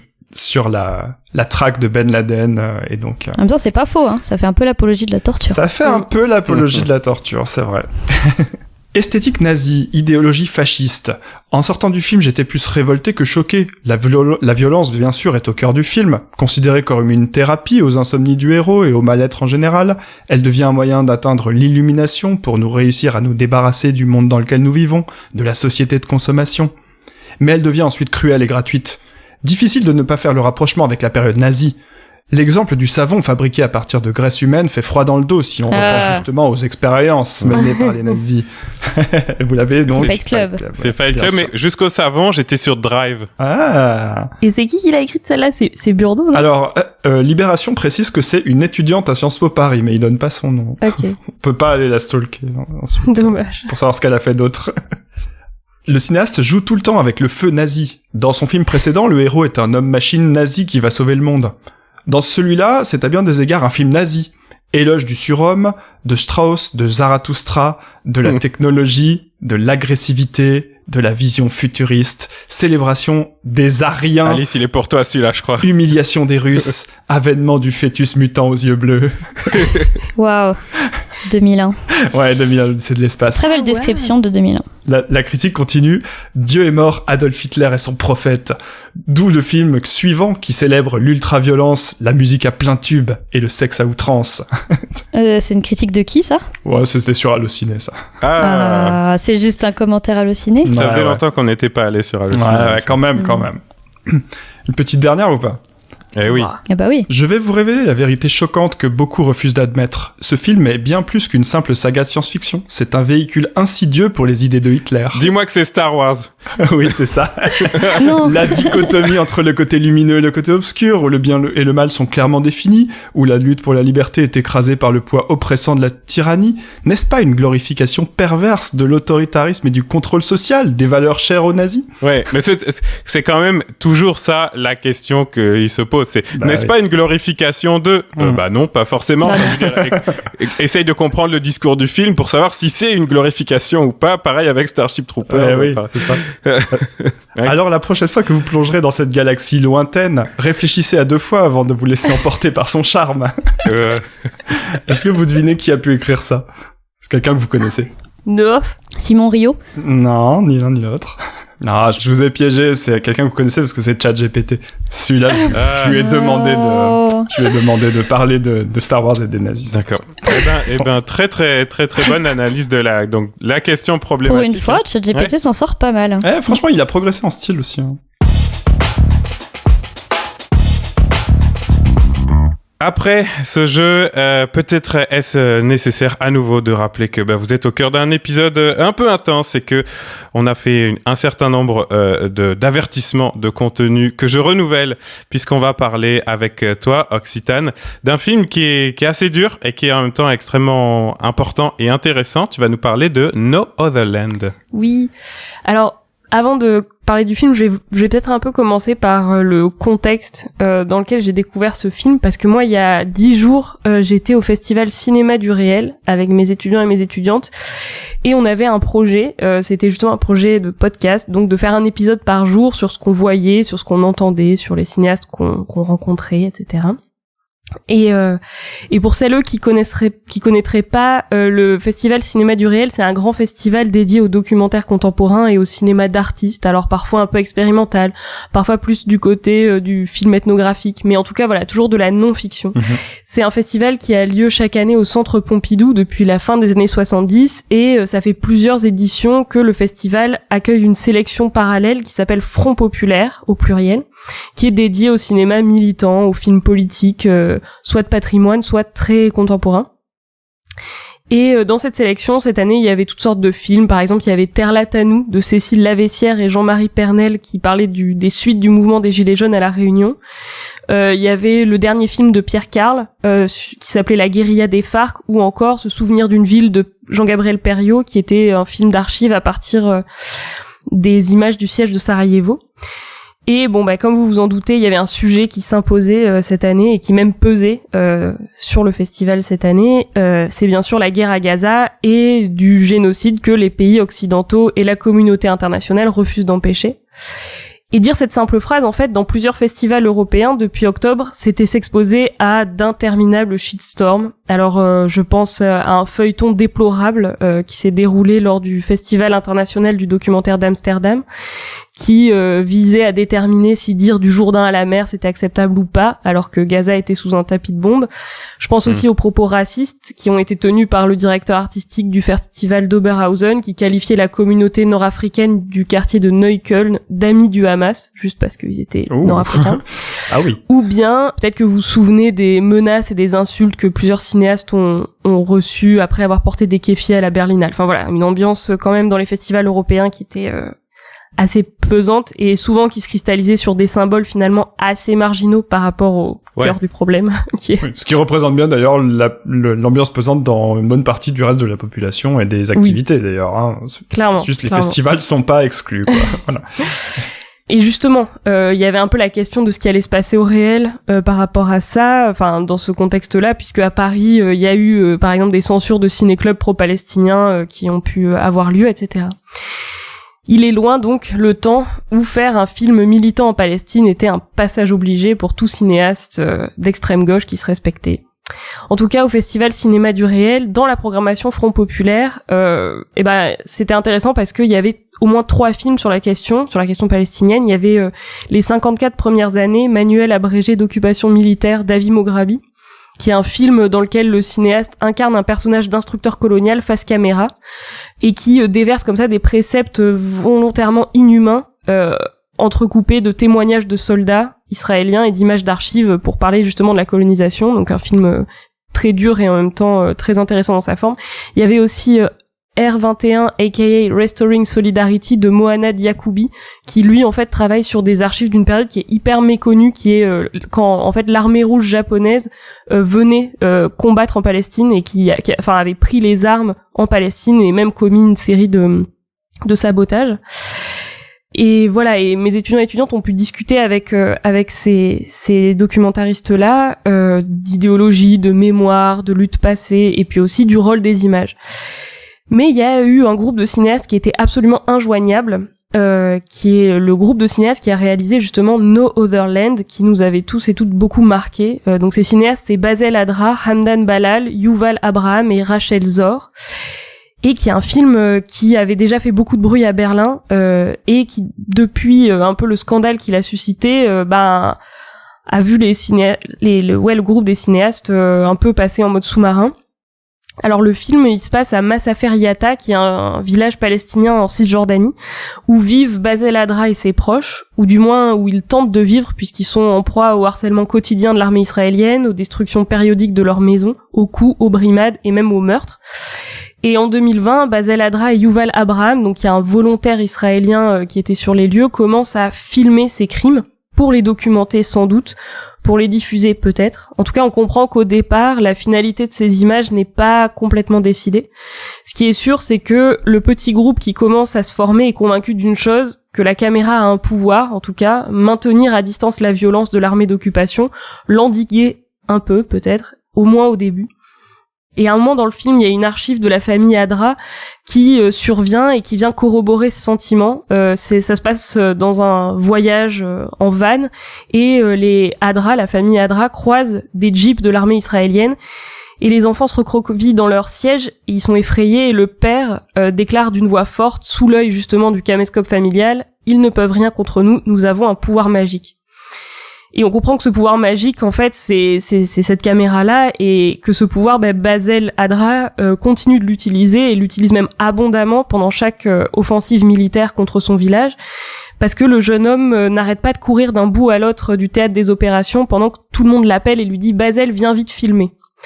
Et donc, No Other Land se retrouve à être plein de ces plans de course désordonnés dans lesquels la caméra, au bout du bras du coureur, continue de filmer ce paysage déstructuré par le mouvement.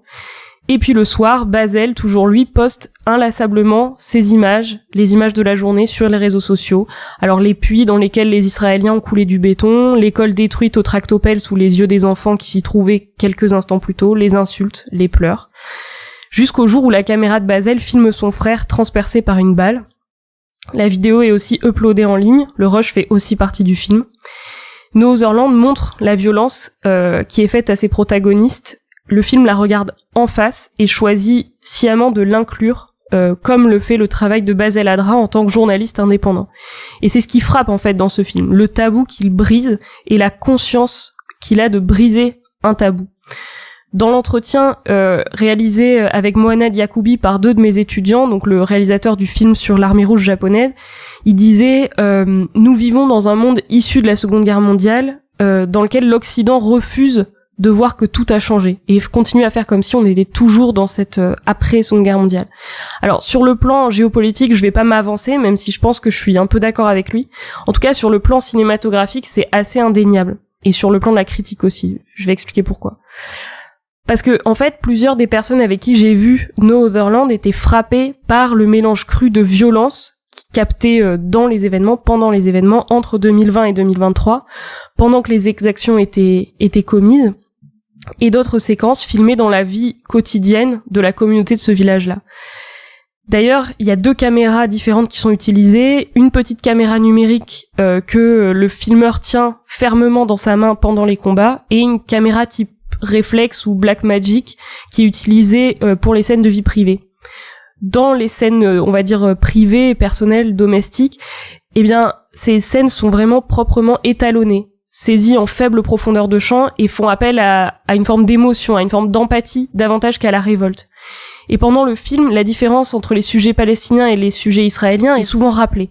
D'ailleurs, il y a cette blague un peu, ou en tout cas cette métaphore qui est employée, comme quoi les Palestiniens et Palestiniennes sont des petits hommes verts dans leur propre pays. Vert parce que c'est la couleur de leur plaque d'immatriculation et de leur passeport qui se différencie de la couleur de celle des citoyens et citoyennes israéliens. Et tout se passe comme si, dans le film, dans No Other Land, il y avait 2 stratégies concurrentes qui cohabitaient. Humaniser ces aliens avec la caméra privée et lutter avec la caméra au poing. Et en fait, je pense que c'est cette façon de faire un peu feu de tout bois, cette espèce d'opportunisme du film qui joue les affects à plein régime et dans tous les sens, qui peut sembler au premier abord à nous, occidentales et occidentaux, un stratagème grossier, voire un peu obscène parfois.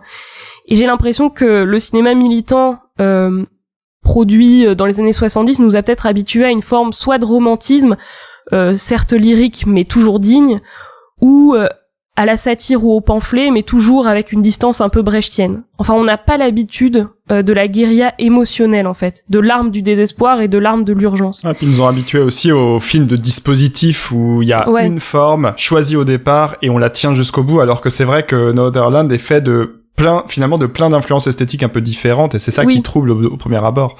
Et d'une façon d'aller piocher partout, et tant pis. C'est ça. Et de ce point de vue-là, il y a vraiment une séquence du film qui m'a marqué. C'est un moment quand il y a des journalistes états-uniens ou britanniques qui viennent faire un sujet sur le frère de Bazel, donc qui s'est retrouvé paralysé par le tir israélien qu'il a reçu. Et il se retrouve également empêché par les mêmes bourreaux d'accéder aux soins dont il a besoin. Et affichant une certaine compassion, l'équipe de télévision négocie avec la mère l'entrée dans la grotte où est alité le blessé, puis ressortent quelques minutes plus tard. Et pendant ce temps, Bazel filme la scène sans entrer avec eux chez son frère. Le filmeur ne s'intéresse finalement pas tellement aux journalistes qui, sous l'œil de sa caméra et sous l'œil du montage, sont assez insignifiants. Enfin, ils passent et ils repartent. À la limite, c'est pas très important. Ce que Bazel filme, c'est finalement la transaction émotionnelle. Les larmes que sa mère consent à verser, le dénuement total dans lequel elle accepte de montrer son fils, la commisération des Occidentaux qu'elle fait mine d'accepter, un prix, finalement, qui est fixé à l'issue d'une négociation et qu'elle accepte de payer au cas où. Ces images, son image, pourrait produire quelque chose là-bas, à l'ouest. Et finalement, ce film semble dire fini la morale, fini l'obscénité, fini la pudeur, il faut que ça fonctionne. Le film est un message, et le message est clair, nous sommes des êtres humains, voyez ce qu'ils nous font, le message doit passer, le reste, ce n'est que de l'esthétique. Ouais. C'est marrant que tu insistes sur ça, moi j'ai été assez surpris justement par la forme que prenait le film, c'est-à-dire que t'as vraiment l'impression en le voyant que No Other Land, il évolue au moment où il se fait en fait, c'est-à-dire que il part pas avec une idée très claire de ce qu'il faut faire, de comment est-ce qu'il faut filmer la violence, etc. Il part avec on va voir ce qu'on peut faire. Ouais. Et à chaque fois, tu parles de transaction, à chaque fois c'est renégocié. Et j'ai trouvé que finalement c'était assez fort, notamment une scène dans laquelle on a une violence qui arrive justement, on a un soldat qui tire sur le frère.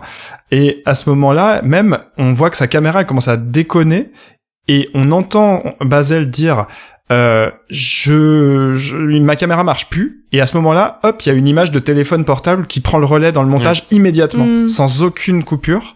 Oui. Comme si, en fait, finalement, tu sens la difficulté avec laquelle il a fait son propre film. Et en même temps, tu sens finalement, le truc est... La cohérence esthétique, elle est plus du tout au programme. En fait, là, il se passe quelque chose qui fait que les dogmes, on s'en fout, on les met de côté. Je trouve ça assez beau. Oui, c'est ça. Et même, j'ai l'impression que c'est pas du tout l'enjeu et qu'à la limite, enfin, je sais pas si c'est qu'il les connaît pas parce qu'il vient plutôt du journalisme, il vient du droit. On comprend dans le film à un moment qu'il a fait des études de droit, etc. Mais oui, enfin, la question des dogmes esthétiques ou pas, à la limite, ça a vraiment aucune importance, ouais. Puis ça me fait penser, tout à l'heure, Alice parlait de ses élèves qui disaient « Ouais, mais on envoie comme ça sur les réseaux sociaux des images de violence, on y est habitué. » Et moi, c'est un truc qui m'a beaucoup frappé dans ce film, c'est que j'ai reconnu des images. Oui. J'ai reconnu des images que j'avais vues sur les réseaux sociaux sans avoir connaissance ni de Bazel, ni même de exactement c'était quoi la situation de cet endroit-là, de ces villages... ce que j'ai bien compris maintenant en ayant vu le film, j'ai reconnu l'image des colons israéliens qui mettent du ciment dans la source. Enfin, je veux dire, c'est un truc qui est hyper marquant. Et de reconnaître que, ah bah oui, j'avais attrapé cette image, j'avais attrapé cette information, enfin, ce document historique et cette information qui va avec, mais je l'avais pas du tout comprise, j'en avais aucun enjeu, etc. Puis, ça prend quelqu'un qui m'explique c'est quoi les enjeux. Et je suis encore plus révolté maintenant que je comprends cette image qui s'était vraiment ancrée émotionnellement en moi. Mais moi, la question que je me suis posée en voyant le film, c'est en sachant que ces images qu'il a faites, elles ont déjà circulé. La question que j'aurais aimé leur poser s'ils avaient pu être là, etc., c'était pourquoi les inclure dans un film, enfin pourquoi faire un film en plus de l'activisme journalistique, etc. Alors j'ai l'impression que ce qu'il y a en plus, c'est vraiment la partie qui vise à humaniser la famille, à humaniser les Palestiniens, enfin c'est-à-dire les cadres beaucoup plus composés avec cette faible profondeur de champ et tout, parce que finalement effectivement les images prises sur le vif, elles circulent beaucoup plus, elles sont vouées à circuler beaucoup plus. Mais du coup voilà, moi je me demandais vraiment à quelle fin ce film était fait. Et d'ailleurs dans le même truc Front Populaire, il y avait une table ronde que peut le cinéma, qui est un peu la question qu'on se pose toujours quand il y a des catastrophes ou des génocides ou des choses comme ça, et qui était un peu qui est un peu la question rituelle et tout. Et je me demande, parce que dans cette table ronde il y avait des chercheurs, il y avait Avi Mograbi qui est un cinéaste qui est actif depuis plus longtemps, et j'aurais vraiment aimé connaître la réponse de la part de ce groupe-là en fait, qui est sur un peu les deux tableaux, et qui qu'est-ce que vous attendez du cinéma, enfin. Est-ce que le film, il est là pour montrer cette transaction, enfin le coût de ces images en fait qui sont propagées sur les réseaux sociaux, ou est-ce que il y a l'espoir quand même que ça fasse quelque chose en plus ou de différent. Enfin voilà, après voilà, toute agitation politique est bonne à prendre, mais voilà, je me demande vraiment qu'est-ce que pour cette génération-là ça recouvre en fait. Est-ce que ça veut dire que, on disait tout à l'heure, voilà, les réseaux sociaux nous ont habitués à tellement pire que finalement le rôle du cinéma, c'est plus de montrer les images choquantes, c'est de montrer comment sont produites les images choquantes, ou les dessous de toute cette construction des images choquantes que, en fait, de toute façon, on n'a plus besoin de voir à l'écran parce qu'on les a déjà vues plein de fois. Oui. Ou leur fabriquer un contexte, mais un contexte à la fois historique et médiatique. Je vais vous dire un truc qui va faire hurler les cinéphiles qui nous écoutent encore, mais on est à 1h30 d'émission, fait qu'ils sont déjà partis. J'ai regardé le film sur mon téléphone, parce que c'est ça la vie de papa, des fois il faut se faire discret. Donc médiatiquement, là, je veux dire, techniquement, j'ai vu la même image dans les mêmes conditions de la source. Là, je vous parle de celle-là parce qu'elle m'a extrêmement marqué. Dans la même condition, sur le même écran, etc. Mais par contre, le contexte historique et informatif du film, mais aussi juste le contexte du fait que c'est inséré à l'intérieur d'un film et pas à l'intérieur du flux médiatique de mon téléphone de Twitter, a fait que ces images n'avaient pas le même statut. C'est un exemple un peu con, mais et puis j'ai pas vraiment de réponse suite à cette réflexion-là, mais en tout cas, je constatais avec cet exemple l'efficacité de ce film-là à redonner un contexte à ces images-là, et je comprends l'intérêt pour eux de le faire sur les deux tableaux, de le faire en mode activiste. Il faut les diffuser, réseaux sociaux, je compte mon nombre de vues, je cherche à diffuser au maximum, mais aussi de prendre le temps, parce que le film, il est fait sur le temps long. Non seulement, je pense, il y a à peu près 4 ans, je crois, ou 3 ou 4 ans qui sont montrés. Oui, ça commence en 2020. Puis il y a énormément d'archives de son père qui filmait quand il était enfant, donc ça va sur le temps très très long. Et de dire, ok, je vais prendre 1h30 de mon temps pour réfléchir à ces images que j'ai vues en 30 secondes. Et ça, j'ai trouvé ça très très fort dans le film. Il y a peut-être aussi une volonté de garder un peu un contrôle sur ces images, parce que si elles sont sur les réseaux sociaux, elles ont leur autonomie, alors du coup on peut les utiliser de plein de manières différentes. Ouais. En tout cas, un film vraiment vraiment intéressant, très fort, qui donne beaucoup à penser. J'ai l'impression que on est en train d'abstraire un peu trop la réflexion pour les gens qui n'ont pas vu le film. Mais Occitane, est-ce que tu sais justement comment on va pouvoir voir le film? Est-ce qu'il va y avoir des diffusions? Là, tu l'as vu en festival, mais comment ça se passe pour la suite? J'ai contacté les distributeurs européens, mais en fait justement là le processus est un peu en pause parce que justement il y a ils ont d'autres problèmes en ce moment là, l'équipe de réalisation.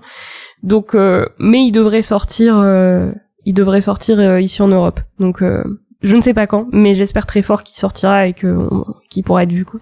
Bon, nous, on vous le conseille beaucoup, et puis on fera le suivi. Si ça sort, on vous l'annoncera sur les réseaux sociaux qui nous restent à ce moment-là.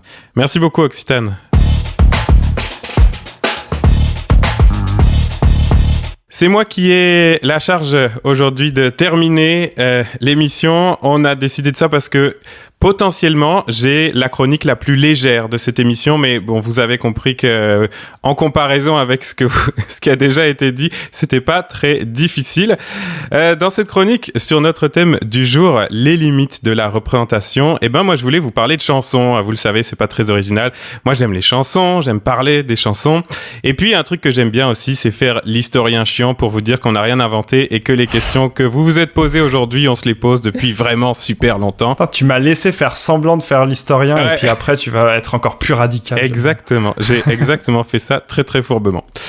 Donc ça, c'est pour le projet de cette chronique. Pourquoi la chanson? Parce que pour revenir sur la zone d'intérêt, qui était un de nos fils rouges de l'émission, j'ai été franchement étonné que le clip soit assez peu mobilisé dans les critiques de la zone d'intérêt. J'en ai lu pas mal, j'en ai écouté pas mal. On a souvent parlé de Under the Skin, le film précédent de Jonathan Glazer, peut-être plus frais dans les mémoires, pour parler justement du côté formel, quoi. Les clips étaient souvent mentionnés de manière anecdotique, peut-être même souvent un peu méprisante selon les cas. En tout cas, il faut savoir lire entre les lignes de ce que ça veut dire selon tel ou tel journal ou journaliste, de dire d'un réalisateur qu'il a fait des clips ou pas. Sauf que moi qui travaille sur le sujet, c'était évident que je l'ai perçu d'emblée. Jonathan Glazer s'est fait connaître dès le milieu des années 90 comme réalisateur de publicités et de clips musicaux. Alors pour ceux, si vous avez plus de 30 ans, je vais vous donner des souvenirs. Virtual Insanity de Jamiroquai, Street Spirit ou Karma Police pour Radiohead, c'est des clips assez marquants de cette époque-là. Et il fait partie du très petit nombre de clippers, avec Spike Jonze, Michel Gondry, Mark Romanek ou Anton Corbijn, par exemple, qui ont été mis en valeur par une célèbre série de DVD qui s'appelle Director's Label. Et d'ailleurs, si ça vous intéresse, le DVD est en ligne sur Internet Archive. Ça s'appelle The Work of Director Jonathan Glazer.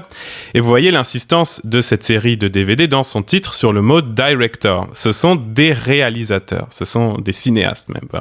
Là, j'exagère un peu la traduction, mais mettons des réalisateurs. C'est-à-dire, c'est du bon clip, quoi. Ouais. C'est pas le clip de d'habitude. C'est ça.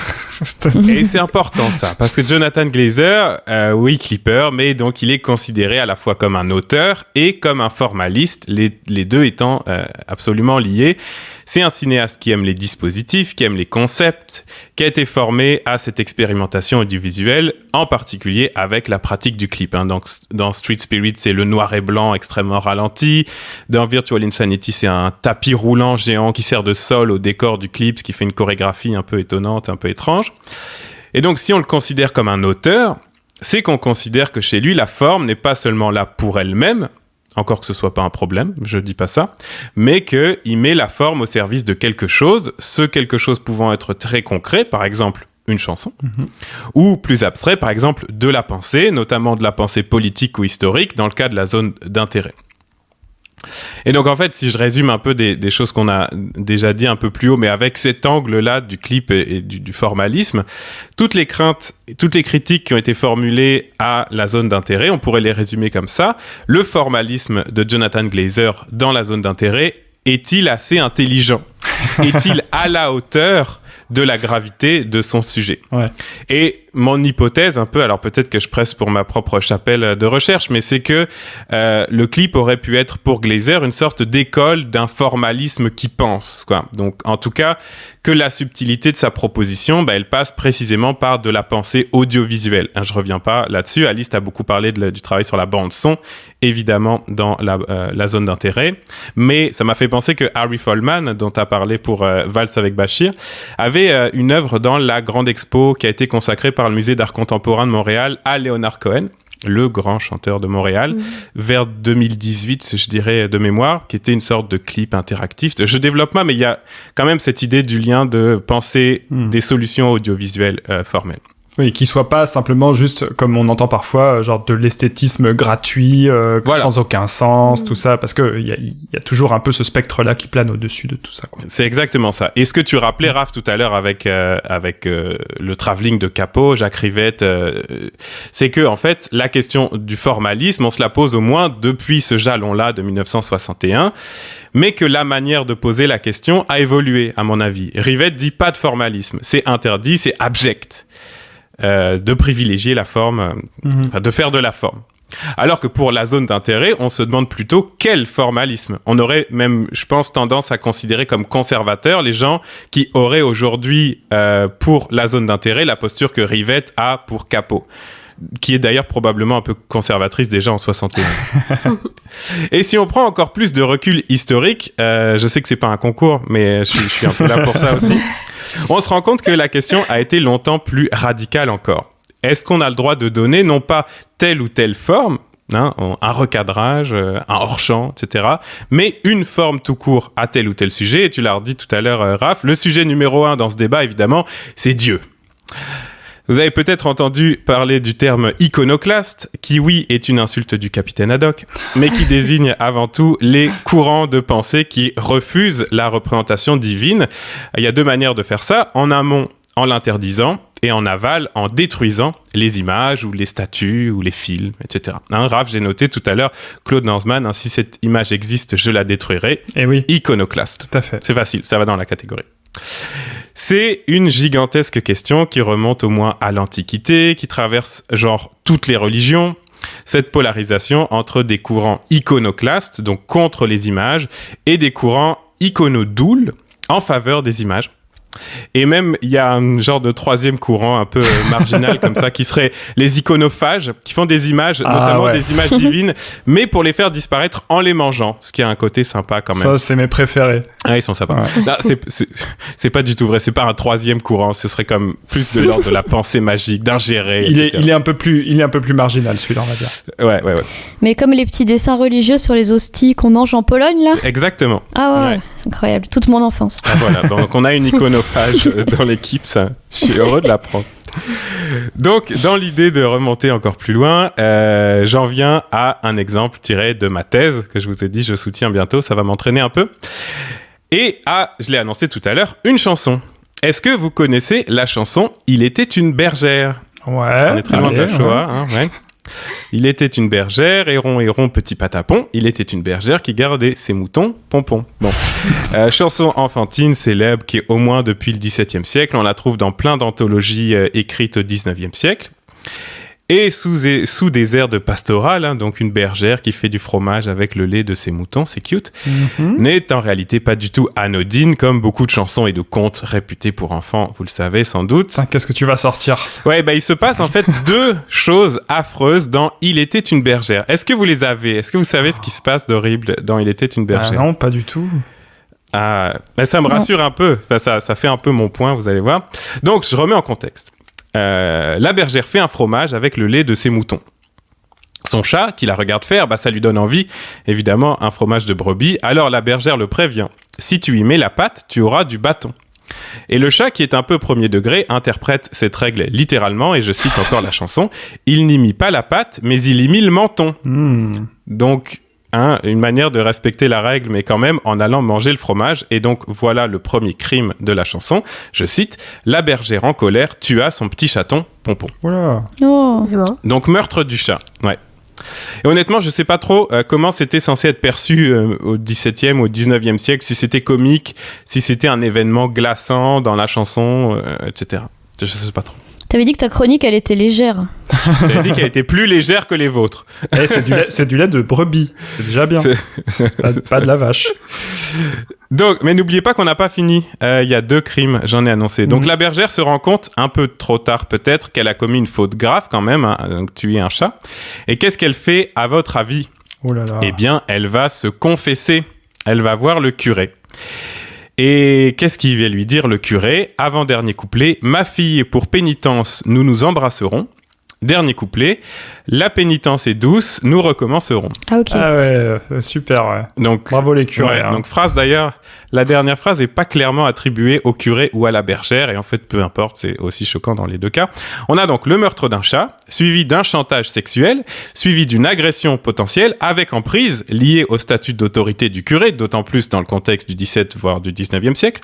Morale utile au fond que cette chanson qui enseigne aux petites filles que quand on va se confesser, il faut s'attendre à se faire agresser sexuellement par le prêtre. Mais je détaille tout ça parce que au 19e siècle déjà, on mettait les chansons en images. Vous voyez, le lien avec le clip s'en vient. Sur papier, bien sûr, vous connaissez peut-être les images d'Épinal. Beaucoup mettent en image des chansons. Mais aussi sur les écrans, un siècle avant MTV, des fabricants de jouets optiques illustrent des chansons sur des plaques de verre qui sont projetées avec des lanternes magiques, donc soit par des lanternistes ambulants, soit, surtout au 19e siècle, dans les foyers les plus aisés. Hein. Les riches s'achètent des lanternes magiques comme des home cinéma aujourd'hui, si on veut. Et si vous avez ne serait-ce qu'essayé de commencer à lire À la recherche du temps perdu de Marcel Proust, vous avez peut-être lu la description d'une séance de projection dans sa chambre, parce que c'est vraiment au tout début de la recherche. Donc même si vous avez abandonné très vite, vous l'avez probablement lu. Et pour ma part, moi, j'ai beaucoup travaillé sur des plaques d'une entreprise française qui s'appelle Lapierre, 3 générations de fabricants de lanternes et de plaques sous ce nom.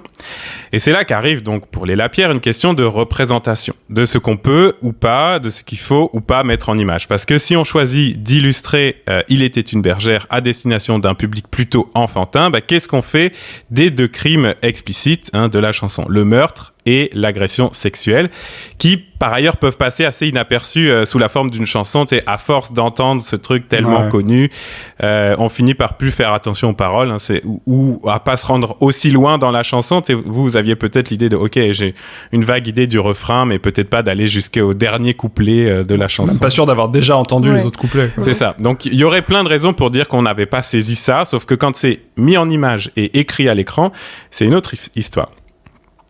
Donc, à votre avis, le meurtre, l'agression, on représente ou on représente pas au 19e siècle? Ou alors on représente l'un des deux seulement? L'un des deux, allez, que le chat. Que le chat, j'aurais dit. Ok, alors allons-y dans l'ordre. Le meurtre du chat, on représente en partie, oui, quand même. En fait, on voit pas le geste meurtrier, mais on voit le résultat. C'est d'ailleurs très intelligent comme mise en scène. Le chat est allongé sur le dos au sol avec les pattes dressées. J'imite le chat pour vous ici. Oui. Ce qui fait que à la projection, il apparaît tout petit au bas d'un grand cercle lumineux.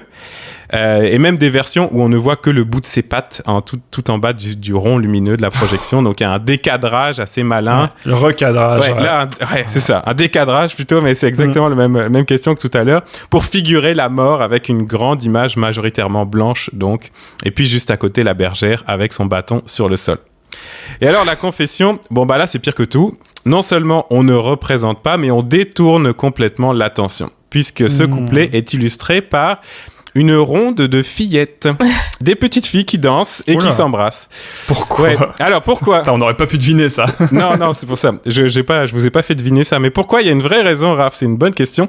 Il semble qu'au 19e siècle, donc non seulement Il était une bergère était une ronde, pour vrai, mais deux enfants se faisaient la bise au milieu du cercle de la ronde au moment du couplet qui dit « La pénitence est douce, nous nous embrasserons », ce qui est somme toute assez atroce si on comprend le pourquoi du comment du baiser de l'histoire. Mais donc le choix d'illustration, il est littéral, non pas de ce que raconte la chanson, pas du tout même, mais de ce qu'on avait coutume de faire à l'époque en chantant la chanson, à savoir danser et puis s'embrasser. Donc au fond, si mes fabricants de lanternes magiques, en illustrant la chanson, détournent l'attention de l'agression sexuelle du curé, c'est pas eux qui ont inventé ça, je suis pas en train de leur faire un procès moral d'ailleurs, ils nous écoutent plus. C'était déjà le cas dans les usages, parce que la chanson était donc cette ronde qui avait son petit rituel de danse, etc. Donc la danse, la ronde, le bisou faisaient déjà oublier que la chanson était problématique. Mais s'ils choisissent d'illustrer ce couplet-là par une ronde, alors que tous les autres illustrent littéralement le propos de la chanson, y compris le meurtre du pauvre chat, qui avait juste budulé, comme son instinct de chat lui avait dicté basiquement, quoi. S'ils choisissent de détourner l'attention au moment de l'agression, c'est quand même qu'ils trouvent, comme Alice tout à l'heure avec ses étudiants, ses élèves, qui trouvent qu'il y a quelque chose de choquant à montrer ce passage-là, et qu'il vaut mieux pas trop clarifier les choses par une illustration. Alors, là encore, on peut interpréter, c'est peut-être un réflexe de peur, un réflexe purement patriarcal, genre faut protéger les curés, on parle pas trop de ces choses-là, on veut pas se faire d'ennemis, sûrement un peu de tout ça. Et déjà, les gens qui chantaient la chanson, ils avaient pas l'impression de... Peut-être ils allaient égratigner le curé, quoi. Enfin, c'est ça, probablement ça. Et donc l'idée de la représentation, comme disait Alice, c'est qu'on en remet une couche, quoi. On en remet une couche sur clarifier ce qui se passe vraiment dans la chanson, alors que la forme de la chanson est peut-être un peu plus anodine, quoi. Donc, plusieurs choses en conclusion de ces deux réflexions, d'une part avec la zone d'intérêt et le clip, et d'autre part avec cette chanson illustrée du 19e siècle. Conclusion de la première partie, ce serait d'abord que, oui, les questions sur les limites de la représentation, on se les pose depuis des millénaires, mais ce que je trouve intéressant, et même un peu rassurant, c'est de constater qu'on est passé d'une très, très, très longue période historique de « il ne faut pas représenter telle chose » à comment peut-on ou pas, comment doit-on ou pas représenter telle ou telle chose, en l'occurrence tel événement, telle période, tel personnage historique, telle tragédie, tel massacre, telle guerre. Donc qu'on questionne la manière et plus le principe. On a déplacé la question de la représentation sur le plan de la morale, alors qu'elle était quand même longtemps dans le pur champ du religieux. Et ce qui était intéressant avec ta chronique tout à l'heure, dans l'horizon, je savais que j'allais dire ça, c'est que oui, il y a des résurgences un peu de pensée religieuse de temps en temps. Tu l'as souligné avec Lanzmann, par exemple. ok, ça ressurgit un peu parfois. Après, je me demande parfois si on surinterprète pas aussi les propos de Lanzmann en disant, en mettant en avant cette référence religieuse juste parce que il est juif et que du coup il connaît bien la théologie juive et du coup il y aurait un espèce de lien naturel qui se fait avec ça. Je sais pas s'il y a pas un fond de fantasme aussi là-dedans. Dans le fond, c'est une esthétique, c'est pas une théologie de l'image. Ouais, c'est ça. Ça reste des principes de cinéma, quoi. Puis tu sais, il faut aussi accorder, si on le fait là, si on prend une réflexion historique sur 150 ans, hein, comme je suis en train de le faire, ou sur depuis 1961 comme toi, faut aussi accepter que la pensée de Lanzmann a changé, puis qu'il faut pas trop sortir enfin prendre une citation de Lanzmann pour argent comptant de toute sa pensée dans toute l'évolution du cinéma. Lui aussi, il a pensé avec les films qu'il avait sous les yeux, quoi. Et puis conclusion de la deuxième partie, la bonne question parfois c'est plutôt pourquoi on me refuse la représentation de quelque chose. Pourquoi on me montre quelque chose d'anodin alors qu'on devrait me montrer quelque chose de grave. Et que même dans le cas de ma chanson, il y aurait toutes les raisons de montrer quelque chose de grave et même toutes les raisons esthétiques. Le projet esthétique de cette plaque de lanterne, c'est qu'on illustre tous les couplets jusqu'au dernier où là, Joker quand même on le fait plus. Donc il y a même un échec du projet, quoi, qui dit quelque chose. Alors que c'est peut-être la seule leçon qu'on devrait apprendre aux enfants, de se méfier des hommes adultes. C'est exactement ce que je pense. Précisément là que le projet pédagogique aurait dû se faire. Exactement. Donc on voit bien avec tous ces exemples que dans la tradition iconoclaste de ne pas vouloir représenter Dieu, on finit dans un exemple pourtant aussi anodin qu'une bête chanson pour enfants par couvrir les crimes commis par des religieux, commis au nom du pouvoir donné par la religion. Ça dépend. Et moi, je vous dis ça depuis un pays, le Canada, où un génocide humain et culturel a été perpétré au nom de la religion, catholique en l'occurrence. Et c'est peut-être aussi, je me rends compte, l'une des grandes questions qui a traversé l'intégralité des films dont on a parlé aujourd'hui. Donc, avec ce grand recul historique et de cette petite chanson, je vous laisse méditer là-dessus. Ouais, merci d'avoir ruiné nos imaginaires enfantins, ce qui pouvait en rester en tout cas. Je suis frappé par une chose. Est-ce que tu connais le site qui s'appelle Does the Dog Die? Non, je veux. Parce que c'est le site qui répertorie tous les trigger warnings, les avertissements de contenu dans les films. Alors, s'il y a un truc que t'aimes vraiment pas, eh ben, il va te le dire. Donc, tu peux aller voir la page sur un film et il va te dire, est-ce qu'il y a un chien qui meurt? Mais plus généralement, est-ce qu'il y a des agressions sexuelles? Est-ce qu'il y a, mais même des trucs parfois anodins. Est-ce qu'il y a un personnage qui vomit ou quelque chose comme ça? Il y en a des dizaines et des dizaines par film. Oui, ça a une dimension un peu comique aussi. Parce que en fait, si tu lis tous les avertissements, tout le film est spoilé. Mais ça peut être très pratique, effectivement, c'est des trucs qu'on n'a pas envie de voir. Genre, je sais pas, des trucs avec de l'alcool ou des trucs comme ça peut être intéressant quand même, parce que c'est très détaillé. Oui, ça prend en compte vraiment toutes les particularités des choses auxquelles on pourrait être sensible avec son vécu de spectateur et de spectatrice. Mais du coup, c'est marrant parce que c'est justement un exemple avec un animal qui meurt et c'est le titre du site. En fait, c'est la plupart des gens, ce qu'ils ont pas envie de voir dans un film, c'est quand il y a le chien qui meurt. Ouais. Ou le chat, dans ton exemple, tu vois. Et c'est assez symptomatique du fait que on s'habitue à beaucoup de choses, à beaucoup de représentations de violence, de représentations de trucs horribles et tout ça, mais que quand même, quand il y a le petit chien, c'est plus possible. Voilà. Et du coup, apparemment, au 19e siècle, ça allait. mais non, mais en fait, c'est ça. C'est une vraie question pour moi. Puis, c'est un exemple vraiment parmi plein dans ma thèse. Donc, je creuserai peut-être cette question ou pas un jour, j'en sais rien.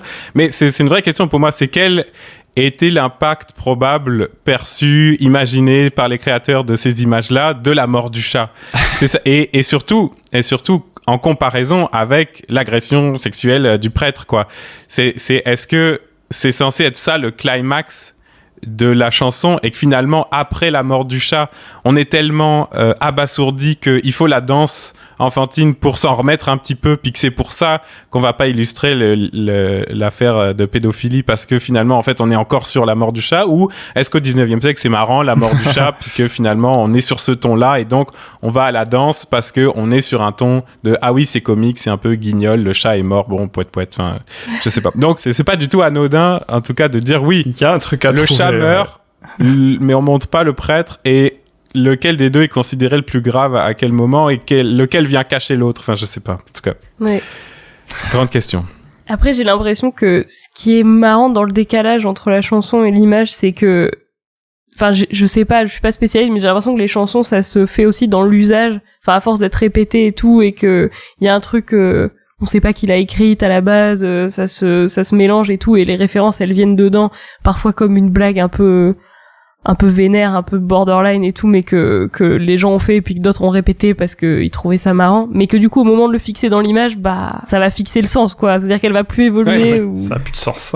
Il y a un truc un peu il faut mettre le chat en bas à droite parce que quand même. Ouais. Et en même temps, je trouvais que c'était une vraie bonne idée de mise en scène, de dire, ok, il va y avoir à ce moment-là un énorme écran blanc pour figurer la mort du chat, parce qu'il va y avoir juste des petits morceaux de pâte dans le bas de l'écran, puis on va comprendre qu'il est mort. Donc il y a une vraie idée de mise en scène, puis et qui cache un peu ce que tu viens de dire de, ah oui, ça, on est en train de fixer pour la postérité un élément qui avait peut-être pas besoin de l'être ou qui était pas voué à l'être parce que c'était une chanson et que... Mais c'est vrai que ça fixe dans nos imaginaires de la même manière que quand t'écoutes une chanson dont tu connais le clip, tu peux plus ne pas le voir. Alors que parfois il a absolument aucun rapport. C'est vrai.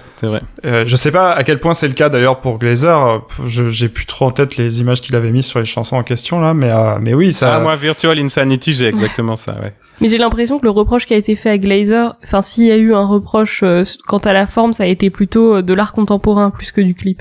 Genre j'ai lu pas mal de trucs sur ah oui c'est une installation, enfin voilà, qu'il y avait une préciosité de l'installation et tout, et que même la toute fin avec les images documentaires du musée d'Auschwitz c'était filmé comme une performance d'art contemporain, et que c'était ça un peu le truc iconoclaste. Oui, bah parce que ça cite ces grandes installations de Boltanski avec les piles de vêtements qui faisaient référence aux piles de vêtements et de chaussures qu'on voit au mémorial d'Auschwitz. Enfin, il y avait déjà cette image dans l'art contemporain, effectivement, puis c'était déjà explicite là comme comparaison.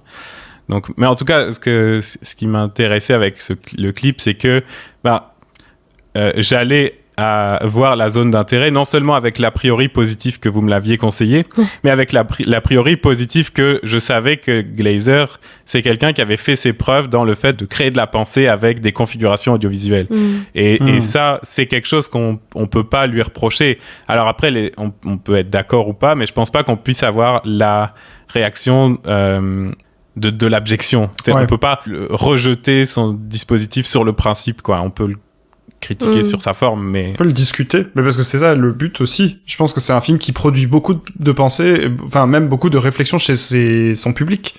Et du coup, c'est un peu ce qu'il faut. Et c'est vrai, il y a un truc de Clipper, le fait de dire tout le monde attend une certaine image par rapport à cette chanson, et ben moi j'en mets une autre, et je vais vous faire réfléchir à pourquoi j'ai mis ça, ou à, en tout cas vous allez être obligé d'imaginer. Vous allez être obligé de vous poser des questions. Mais il y a un truc en théorie du clip et des chansons illustrées que Laurent Julier a appelé la concurrence des significations. C'est de dire, j'ai une chanson qui m'est imposée, je suis réalisateur de clip, qu'est-ce que je fais? Est-ce que je vais dans le sens de la chanson? C'est mon truc du 19e siècle, quoi. Donc est-ce que j'illustre, je mets en image ce que dit la chanson?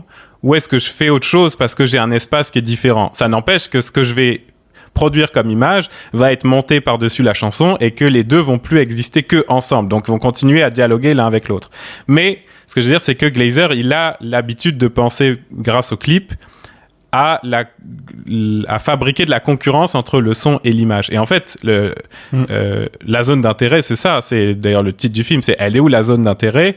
Il y en a deux, il y en a une qui est dans l'image, il y en a une qui est dans le son, mais elles se chevauchent pas. L'image ne montre pas ce qu'on entend au son, et les sons ne figurent pas ce qu'on voit à l'image. Et ça, c'est vraiment pour moi, c'est vraiment une leçon du clip, quoi. Mais bon, après, je le vois avec ces lunettes-là. C'est juste un cinéaste qui a fait son boulot et qui a réfléchi à sa forme. Mais moi, je vois cette formation-là derrière, c'est sûr, quoi.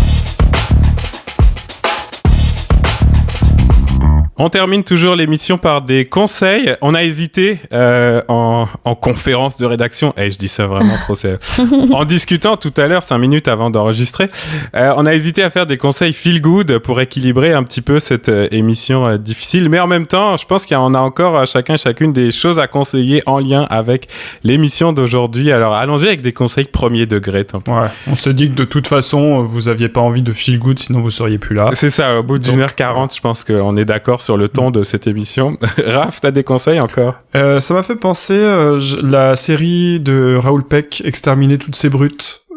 qui est une mini-série en 4 épisodes d'1 heure, produite par HBO sur un peu toute l'histoire humaine, et en même temps toute l'histoire humaine qui est toujours l'histoire de la violence, de la colonisation, des massacres et de tout ça. Mais c'est agencé d'une très très belle manière. Raoul Peck, c'est un monteur assez formidable, je trouve, et du coup il arrive à faire des liens qui sont plutôt des liens parfois anecdotiques, parfois poétiques entre des événements horribles de l'histoire humaine. C'est du coup moitié feel good, moitié quand même déprimant, mais c'est une œuvre politique que je recommande tout particulièrement. Mais n'achetez pas le DVD français parce qu'il y a que la VF dessus, c'est quand même un peu dommage. Donc trouvez-le plutôt sur HBO Max ou des trucs comme ça. Merci. Si vous maîtrisez un peu l'anglais, c'est vraiment beaucoup mieux. C'est bon conseil. Alice? Moi, je vous conseille du coup l'émission d'Arrêt sur Image dont je parlais plus tôt. C'est l'émission du 15 mars dernier.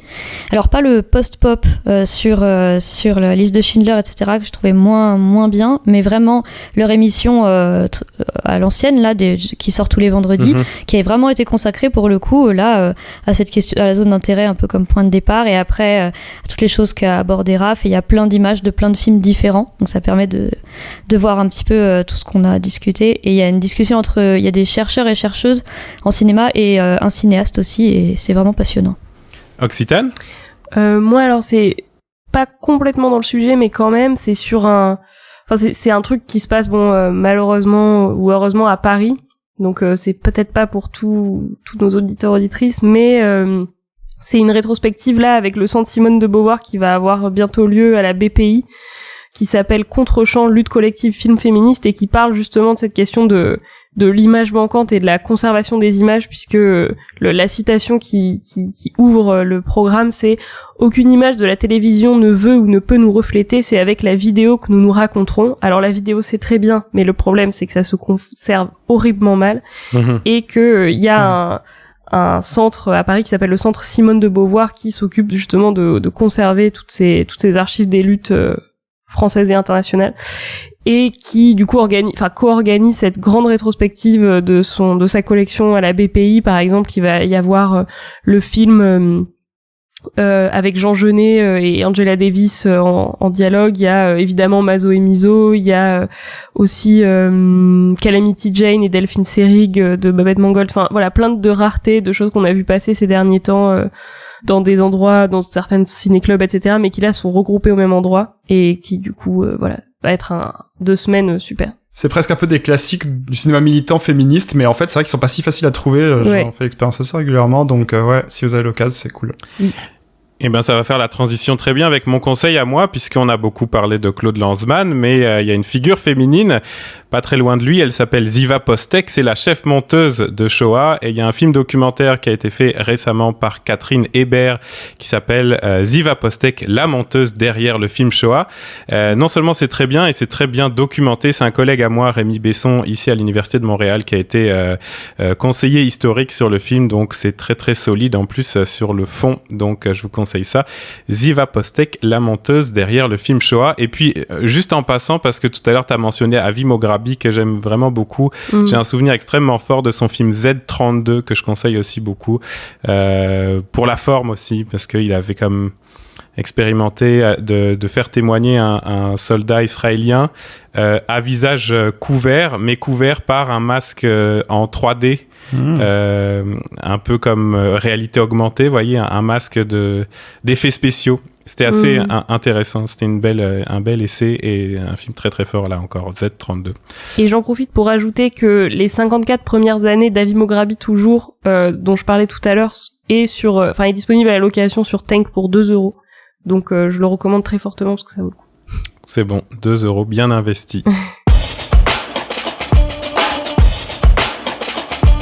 En terminant, on va quand même lâcher nos autopromos. Hein. Occitane, où est-ce qu'on peut t'entendre, te voir, te lire, que sais-je? Toujours pareil sur Débordement. Surtout qu'il y a notre série dont je parlais un peu tout à l'heure sur le festival Cinéma du Réel qui est disponible en accès libre, etc. Ah oui. Dans le podcast de Mediapart, L'Esprit Critique. Et voilà, c'est à peu près tout. Alors, je peux conseiller le numéro que tu as fait notamment avec Alice Leroy, qui était super sur la question de la place des femmes et le post-MeToo, etc. Je sais pas, je le résume très très mal, mais l'épisode était vraiment génial. Vraiment, merci, bravo, puis allez l'écouter. Alice? Bah, toujours sur Twitter. En ce moment, je m'énerve sur les critiques ciné, donc... Cool. C'est ça qu'on veut. Bah ouais. Sur quoi en ce moment? Exemple. Bah, le film que j'ai vu récemment, c'était Drive Away Dolls de Ethan Cohen. Et je suis tombée sur une critique sur Libération qui est affreuse, qui m'a tellement énervée. Donc je pense qu'il faut que j'arrête de lire les critiques après avoir bien aimé des films. Je peux plus la violence pour se démarquer là, dans ces espèces de critiques un peu virilistes, c'est insupportable. Bon, écoute, ça nous permet de te suivre sur Twitter. Et on rigole un peu avec ça et on ironise avec ça. C'est correct. Raph? Bah, Raphaël Jodon sur tous les réseaux, et il est tout à fait possible qu'il y ait de l'actu bientôt, puisque je vais sortir un livre tiré de ma thèse. Il est temps. À la toute fin du mois de mai, il est temps, ouais, je te passe les détails, changement d'éditeur et tout. Mais ça sortira le 30 mai, donc ça s'appelle Cinéma politique, lecture esthétique, et ça va aborder plein de trucs dont parfois on parle un petit peu aussi dans ce podcast, mais voilà. C'est pas encore dispo en précommande, allez, vous écoutez ça, mais si vous avez, je sais pas, vous êtes tenancier de librairie ou des choses comme ça, et que vous voulez m'inviter pour en parler, n'hésitez pas à lâcher un petit DM. Trop bien. Et quant à moi, bah, dans la période qui me reste d'ici à la soutenance de ma thèse, j'ai pas beaucoup d'autres projets, mais je pense à repartir mon émission de radio C'est un tube sur les ondes de CISM ici à Montréal à partir du début du mois de mai.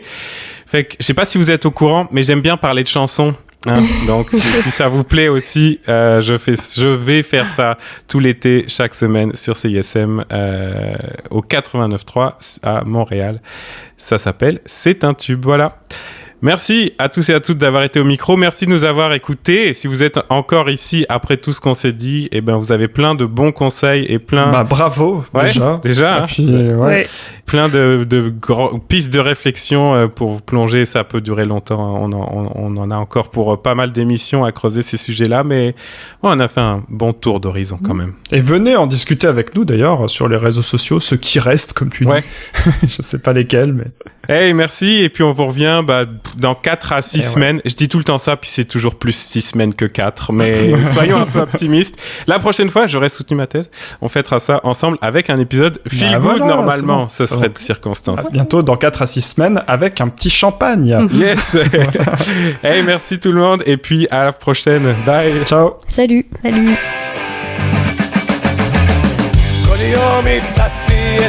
Back then, the actress compared him to Napoleon, someone who wants to create this insane, infamous madman reputation. I mean, being compared to Napoleon can't be good, right? What's even worse is that she also compared him to Hitler. Man, to be called that is just the worst.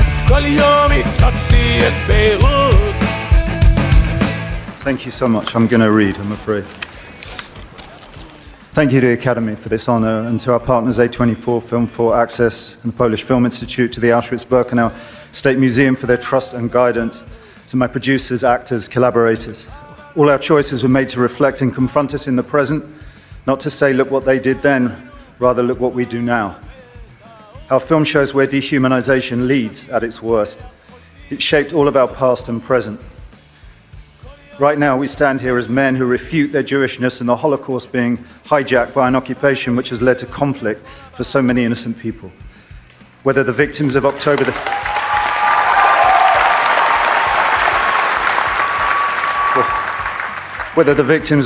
7th in Israel, or the ongoing attack on Gaza, all are victims of this dehumanization.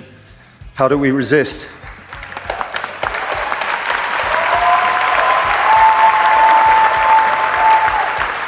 Alexandra Bistron Kaladziejczak, the girl who glows in the film as she did in life, chose to. I dedicate this to her memory and her resistance. Thank you.